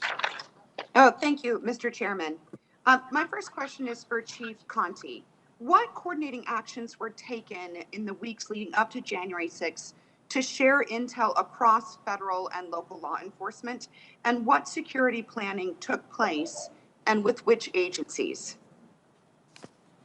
Thank you for that question. So there were a series of several meetings that took place leading up to the events of January the 6th. There are the weekly law enforcement partners calls that take place where our federal partners are part of that. There's the First Amendment coordinating calls that took place, at least two of those prior to this event. There's a National Park Service permit call that also took place prior to this event. And as Chief Sun mentioned, several calls involving several of the law enforcement entities leading up to the events of January the 6th. So there are a significant amount of phone calls or virtual meetings that took place leading up to January the 6th. Thank you. And could you talk a little bit about what you see as the mistakes that were made or the holes that didn't help connect all those dots in those meetings and coordinating prior to January 6th? So I think the major issue, at least from my perspective, I think that in terms of the sharing of information, how it's shared, I think that is where the focus should be. Again, we're talking about a report that came from the Norfolk office on the day before that night. It's around after 7:00 p.m. That was sent to email boxes. You know, as the chief of police for the Metropolitan Police Department, I assure you that my phone is on 24 hours a day, 7 days a week, and I'm available for any phone call from any agency that has information with respect to something of this magnitude happening in our city. Certainly, if there was information about one of our police stations being overrun or a federal building being overrun that was relayed to the Metropolitan Police Department, I assure you that I would be on the phone directly with the officials that are responsible for the law enforcement response to give them that information firsthand. Not really relying on technology in the form of an email in hopes that that information makes it to where it needs to be. So I think that that's critical. To Chief Sun's point, There were several phone calls leading up to this, and no specific information that talked about the events that we saw and experienced on January the 6th. And I really do believe that there should be quite a bit of attention given to that. I appreciate that. My next question is for Mr. Sund. So you outlined that the FBI report was sent via email to the Capitol Police the evening of January 5th, and that you never received the report. Is there an understanding within the system of how that report did not make it to you or to other individuals in leadership in the Capitol Police the night of January the 5th? I appreciate that question, ma'am. Actually, as I mentioned earlier in the discussion, this is a report that I am just learning about within the last, they informed me yesterday of the report. So I'm not sure of what investigation may be going on. I've since January 8th have left the department. What investigations, I know the chief has put additional safeguards in place to make sure something like that doesn't happen again, but I'm not sure of what the outcome of was, why that didn't get pushed up farther. Was there an expectation or a process or procedure prior to January 6th that should have gotten that memo up to your attention the night of January 5th? There's a process that ensures that information from the Joint Terrorism Task Force and through our task force officers gets over to our intelligence division and would be moved up to our intelligence analyst and the director of that intelligence division. And then based on that information, he could push it then up to the assistant chief or directly to me. He has my cell phone number. We talk regularly. And so, as you mentioned, you were just learning about this recently, but would it have been an expectation that the FBI would have called Capitol Police or someone on the Joint Task Force to alert the new intelligence in an expedited fashion, knowing that this information made it to the Capitol Police intel team on the 5th? What I'm trying to understand is how it did not get to the higher levels to make preparations the night of the 5th. Right. I'll just go ahead and echo what Chief Conte had mentioned, that I do think that deserves additional focus. I think if we have information that's coming in the day before a major event that has that level of specificity, that it could get a little more attention than just being handled either through an email or electronic format. Mm-hmm. Was there any intelligence that you did receive in the several days leading up to January 6th that caused you to change any of the security plans amongst the United States Capitol Police? So yeah, just to reiterate, all the intelligence and all the information that we've been receiving during the development of this, the event for the 6th, outlined very similar to what the intelligence report that was published on the 3rd outlined. We were expecting large number of protesters coming in. We expected a potentially violent group. We knew they were being focused on the Capitol, and we knew that some of them had maybe armed. And that is what was really driving up until even, regardless of what was put out the 3rd, this was information that we knew. We were developing our security plan around that. And that's when we looked at, based on our review of the November and December mega events, determined we were going to adjust our fence line and push our fence line out. And when we wanted to do that, that's when I requested the National Guard, knowing we're going to need support for the fence line. Thank you. Chief Conte, you stated that the intelligence that you had received on January 6th didn't differ from the previous MAGA marches, the 2 previous. Was there any conversation or consideration about the fact that the January 6th was scheduled on a very important day that Congress would be in session certifying the results of the election? And was that different in a consideration around security than the other 2 marches, which had been on weekends without Congress being in session? Absolutely, and that's reflected in the response posture for the Metropolitan Police Department. For the 2 prior demonstrations that happened, the MAGA 1 and 2 marches, the Metropolitan Police Department, we did not call up officers from surrounding jurisdictions to be stationed physically within the footprint of the District of Columbia. We did not do that before. The mayor, in addition to calling up those additional resources, again, called up the National Guard specifically for the reasons that we outlined to them, which would allow the Metropolitan Police Department to be a lot nimble in our response. That, in essence, enabled us to be able to respond quickly to assist the Capitol Police officers. So those responses were different. We were disrupting individuals or intercepting individuals who were armed with firearms in our city in violation of the mayor's order, many of whom that were on federal grounds. So the Metropolitan Police Department's posture certainly was escalated beyond what we did the prior two marches. Thank you. Mr. Chairman, I appreciate your indulgence. I see I've gone over my time. I have a few extra questions that I'll submit. Thank you. Okay, very good. Thank you, Senator Sinema, and thank you for your emphasis on the FBI report and the issues that everyone here seems to acknowledge with getting that it didn't go at the right place, and just putting send isn't enough for a report like that. Okay, next we have Senator Cruz, and then after that will be Senator Ossoff. And if there's any other senators who wish to ask questions, who haven't asked questions, you should tell us, because those are the last two we have. Senator Cruz. Thank you, Madam Chair.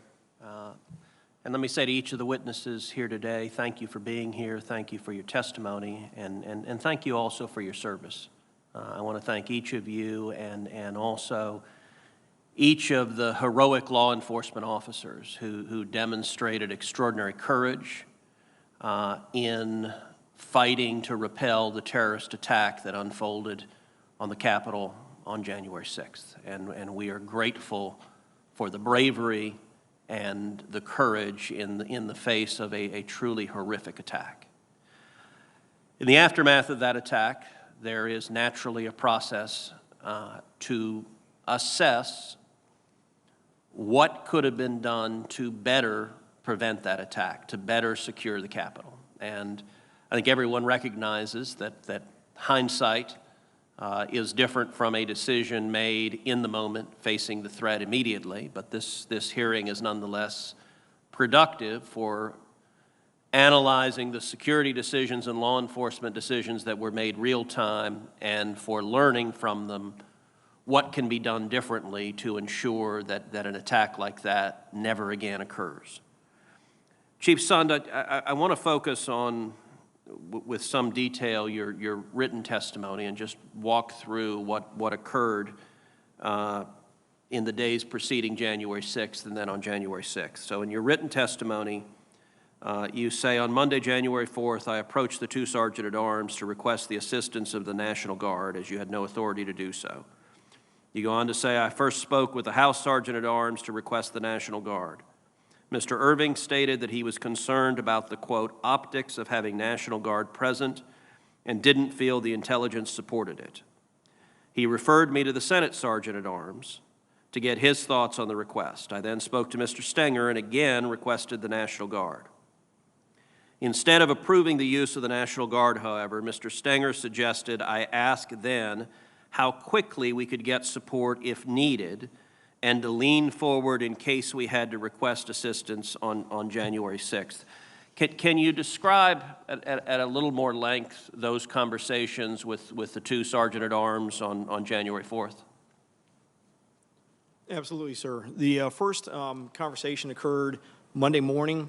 I went over, I'd have to refer to my notes, but sometime maybe around 11 o'clock in the morning, I met with Mr. Irving in his office. That's where I made the first request for the National Guard.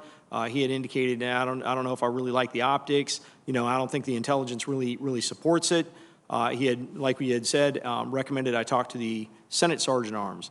I went over and met with, later on the day, either, I'm trying to recall if it was in person or over the phone. I'd have to go back to my timeline, where I reached out to him, and they may have already talked, because he had referred me. He said, do you know somebody over at the D.C. National Guard? I said, yes, I do. I have a good friend over there, General William Walker. He said, can you give him a call and see if we needed assistance, how quickly could we get assistance, and what type of assistance could he give us?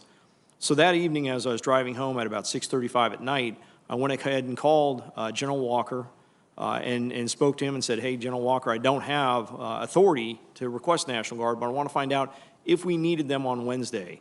How quickly could you get them for us, and is there a way you can kind of be prepared just in case we put in the request? At that point, he had advised me that he has 125 National Guardsmen who are supporting the COVID response in the District of Columbia. And if we needed a response, a quick response, he could, what he called, repurpose them and get them to the armory, at which point we could get somebody over to swear them in and try and get them to us as quick as possible. We ended our call. The next day, I met with I met with Mr. Stenger. He came over to the office for the 12 o'clock video call that I had hosted with the dozen of the law enforcement officials from the National Capital from D.C. We spoke about it briefly there and told him what William Walker had told me, as well as I'd passed on to Mr. Irving, I think later on that afternoon. They both seemed satisfied with that response. So, Mr. Irving and Mr. Stenger, Mr. Irving, as I understand it, you have some disagreement with the characterization about the concern about the optics. So I would invite both Mr. Irving and Mr. Stenger to relay your best recollection of that conversation on January 4th. Senator, my best recollection of the conversation on January 4th was a phone call from Chief Sund indicating that he had received an offer for 125 unarmed guard that could be positioned around traffic perimeter checkpoints at the Capitol. My recollection again is, as we followed up with Mr. Stenger, the three of us engaged in a conversation whereby we looked at the offer in light of the existing intelligence. And the decision, the collective decision amongst the three of us was that the intelligence did not warrant the National Guard. And my recollection, that ended the discussion relative to the offer. And the only question on the table is, should we perform any follow-up? And Mr. Stenger recommended that we ask that they be placed on standby.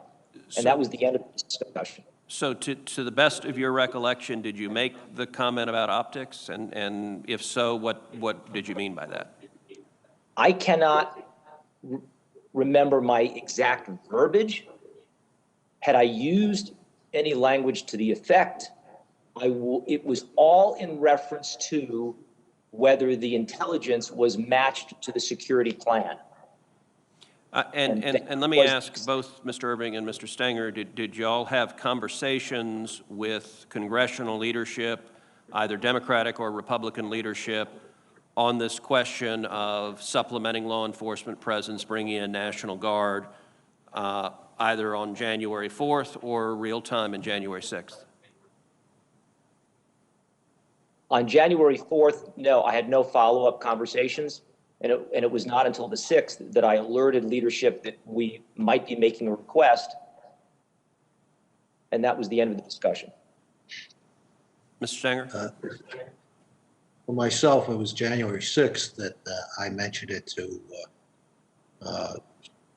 Leader McConnell's staff. So there's been some disagreement about what time phone calls occurred. I know Senator Portman asked earlier. Presumably everyone has phone records. I think it would be helpful if each of you could forward the relevant phone records to this committee. And Chief Sund, you also reference in your testimony that you sent an email to congressional leadership. I have it. If you could forward that to the committee as well, I think that would be helpful. Thank you. Thank you. Senator Ossoff. Thank you, Madam Chair. Thank you to our panel. Just want to take a moment and echo the sentiments of so many of my colleagues expressing appreciation for the men and women of the United States Capitol Police who endured a great deal on January 6th and showed great heroism. And also, Madam Chair, if I might express an interest in working with you to ensure that they're well taken care of and their needs are met. This discussion of the conversation that the three of you had regarding supplementary security support on January 6th raises the question of who's in charge. Is consensus between the two sergeants at arms and the chief of the U.S. Capitol Police required to make such a request? Mr. Sund? The request for the National Guard needs to go to the Capitol Police Board for approval, yes. Who has ultimate responsibility for the security of the U.S. Capitol complex? Which individual? I believe that falls under the Capitol Police Board. The Capitol Police Board. So there is no individual who has personal responsibility for the security of the U.S. Capitol complex. That's the way I interpret it, yes.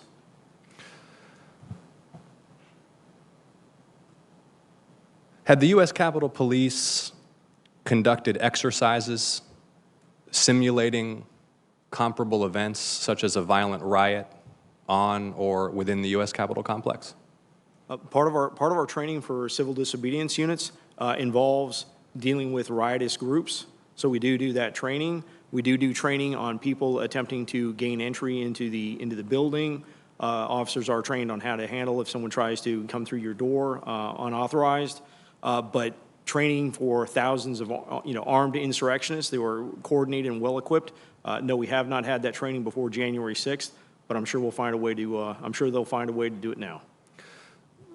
So, if I understand correctly, Mr. Sund, you're saying that personnel had engaged in tactical training regarding techniques to repel attempts to breach the complex, regarding rules of engagement, but had any comprehensive exercises that included command, that included procedures for coordination with supporting agencies, that included requests for support, that included communications with the Department of Defense or White House officials or Guard units been conducted? Yes, we have. We do exercises that are very similar to what you're talking about before some of our national special security events. Those are the NSSEs, such as the inauguration. We'll do tabletop exercises that go through the process of what you're talking about. Yes. Thank you. And had the Capitol Police held any such exercises not pertaining to specific national security special events? So in order to deal with emergent contingencies like a riot, not associated with one of those moments specifically identified as requiring a whole of government security response? Yeah, one of the most important aspects of that you're talking about that we train our individuals to is what we call the incident command system. That's one of the systems that we feel really under the unprecedented pressure that they exhibited on January 6th begin to break down. The incident command system is established specifically so you have people that have the clearest understanding of what's happening either in the field or inside the building, in control of the resources to utilize to defend against whatever issue you're having or respond to whatever incident you have. It's really an all hazards approach, but that is something that's trained. We have it as part of our general orders. That is something that we'll need to look back on to see how it broke under this pressure. And I asked this question in part because of the account that's been shared regarding the coordination with the Guard unit, which was here for COVID-related mission. And if I recall correctly, you related that you had a conversation with the commanding officer and discussed mobilizing that unit if necessary, first via an intermediary stop at a Marine Corps facility to then come to the Capitol if necessary on January 6th. Were there not pre-existing channels of communication and procedures in the event you, not at a moment such as inauguration or a State of the Union, but on any given day needed a quick reaction force to provide security support? Well, I think that when you refer to it, I think it's the established process where if you're going to request them in advance or request them for an incident, I think what we need to look at is those emergency requests. But there is a process for going through the Secretary of the Army, placing an official request. Ultimately, we did that. We had to do a letterhead after the fact. We did the oral request first and set it up that way. But I think what I did by reaching out to General Walker was to get an idea, much like as I was requested to do, if we requested them on the 6th, what kind of resources could they give us and what type of time frame would we be looking at. But I agree, there's already existing process and channels for making the request for National Guard. Right, because you in fact anticipated there might be some need based upon intelligence that your department was seeing. But on any given day, if a foreign terrorist organization decided to mount an attack on this complex, do the procedures exist and are the channels in place such that a quick reaction force can be mustered swiftly, such that someone in your position knows exactly who to call and they can do so without consulting with the sergeants at arms? I think what you're saying is what we need to look at, because I'd still be required to consult with the Sergeant at Arms to make the request for National Guard. Okay, my time is running short, so I want to ask you this. What is the intelligence budget for the U.S. Capitol Police, and how many personnel do you have in the intelligence division, or did you have when you served as the chief? I'd have to go back and pull that specific information. We have a number of intel analysts. We have a number of people that work there, both sworn and civilian. But I want to give you clear and accurate. Yeah, approximately how many personnel are in the intelligence division, I'd please? say approximately right around 30, 35 people. 30 or 35. And does the U.S. Capitol Police have the capacity to do any intelligence collection other than by making requests to executive branch agencies for raw intelligence or analysis? Again, when you talk about intelligence collection, we're a consumer of intelligence from the intelligence community. We do have the ability to go and look at like open source, see what people are talking about on open source, but going and collecting in-depth, specific intelligence is something that we're a consumer of from the intelligence community. Thank you. Appreciate your time. I yield back. Sir. Well, thank you very much. That was our last set of questions, and we're going to conclude this hearing. I wanted to say a few words at the end. First of all, I want to thank Chairman Peters and Senators, Ranking Members Blunt and Portman for conducting this hearing in such a professional way. We had a bipartisan agreement on how this hearing would be conducted, who our witnesses would be, and also the plan to have additional hearings, including one next week that we'll be announcing tomorrow with the Department of Defense, Department of Homeland Security, and the FBI, because clearly we have and our members have additional questions. I want to thank the witnesses, as I said, for voluntarily appearing before us. I want to thank Captain Mendoza for her moving words and bravery. In many ways, she represents all of the officers that were there that day. A few things that are very clear to me. The first is the statements at the beginning from all the witnesses. They may have disagreed on some details, and, you know, okay. But there is clear agreement that this was a planned insurrection. So, and I think most members here very firmly agree with that. And I think it's important for the public to know that. This was planned. We now know this was a planned insurrection. It involved white supremacists. It involved extremist groups. And it certainly could have been so much worse except for the bravery of the officers. Secondly, we learned about the intelligence breakdown. So many of the members of both committees asked about that, particularly the January 5th, the F.B.I. report that had some very significant warnings from social media about people who were coming to Washington who wanted to wage war.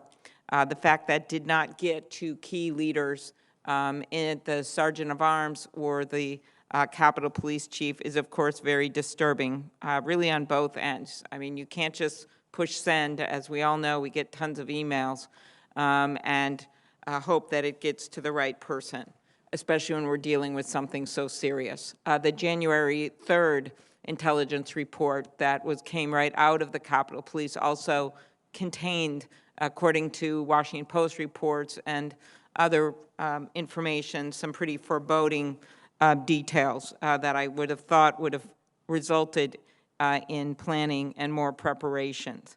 The delays in the approving a request for National Guard assistance, both from the Capitol Police Board and the Department of Defense.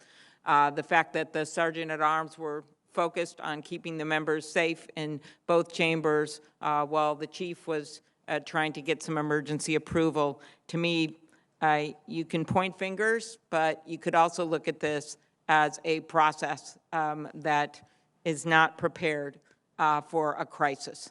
And I think out of that, there's some general agreement, just based on talking to a number of members, that there should be changes to the Capitol Police Board, the approval process, and the like. And it's clear that that action must be taken not only to protect our Capitol, but also to protect the brave officers charged with protecting the citadel of democracy. Better intelligence sharing, always an outcome when there's failures of intelligence. We know that, but I think we'll get more details in the coming week. some security changes at the Capitol, requests that have been made for a while on those changes that I think we have to seriously consider. And no, it does not have to be barbed wire. And of course, this is a public building, and you want the school groups, and you want the veterans, and you want people to be able to visit here. But that doesn't mean that we don't make some smart security changes to this building. The use of the National Guard. We know after 9/11, the National Guard helped for quite a while. We also know that we have to have a plan going forward, as well as consider what happens when we need a greater number of National Guard in a crisis and how those approvals are made. Those are just some of my takeaways. I'm sure many others will have more, but I do want to make it clear that there are some items of agreement between most of us on this committee, and I don't think we should let the words of a few become the story here, because I think this has been a very constructive hearing, and I want to thank our witnesses for coming forward as they did. And I want to thank Senator Peters, and we look forward to more hearings. Thank you. Well, thank you, Chair Klobuchar. I have enjoyed this hearing. Thank you for your leadership. It's been good working with you and your entire team with the Rules Administration Committee. And certainly want to thank Ranking Member Blunt and Portman and all of the members who came here together today to work in a bipartisan way to ask tough questions and to get answers. I want to thank Captain Mendoza for sharing her experiences. Certainly a very powerful way to start this hearing. But I truly appreciate each of the witnesses that were here today, who came here today willingly and knew you would be asked tough questions, and you were willing to do that. And certainly we appreciate you for that effort. And while this hearing certainly shed some new light and offered some new information on what happened to the lead up, as well as to the response to the January 6th attack on our Capitol, it's also raised a number of additional questions that need to be asked. For the past 2 years, I've been working to draw attention to the rise of domestic terrorism, and specifically violence driven by white supremacists. We have only seen the threat of this violence grow, not just from white supremacists, but also from anti-government groups and people who have been swept up by conspiracy theories and just simple outright lies.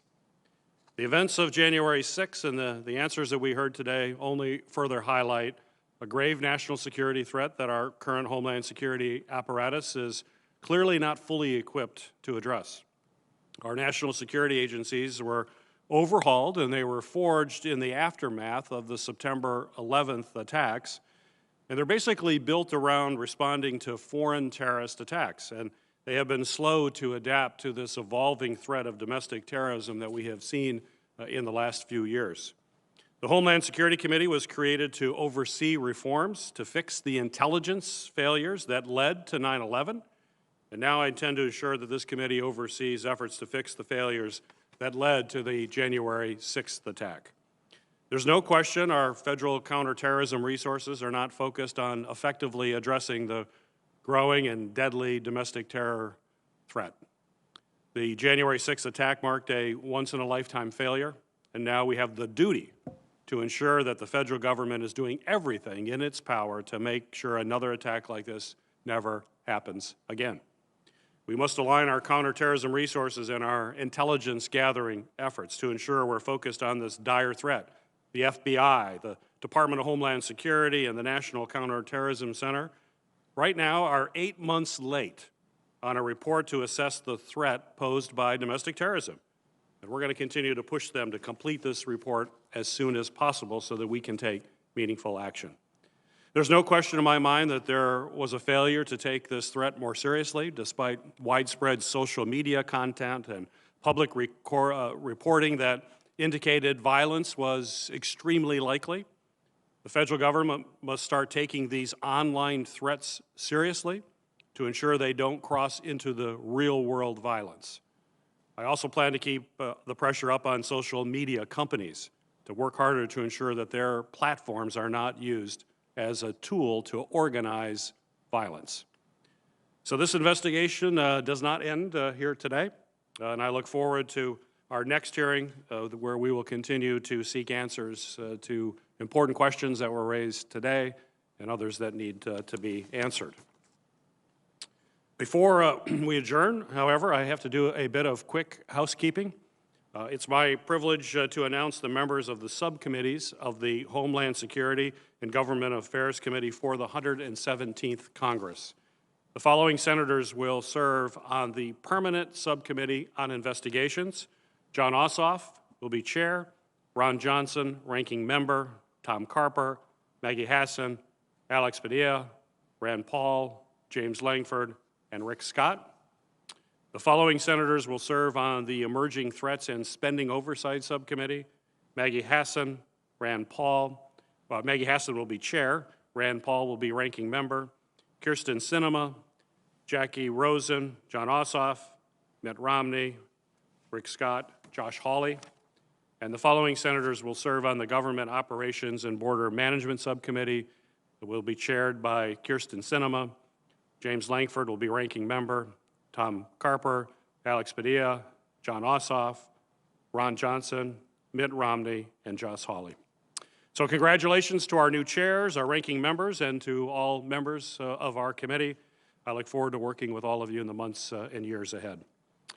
Officially, the record for this hearing will remain open for until 5 p.m. on March 9th, 2021, for the submission of statements and questions for the record. With that, this hearing is officially adjourned.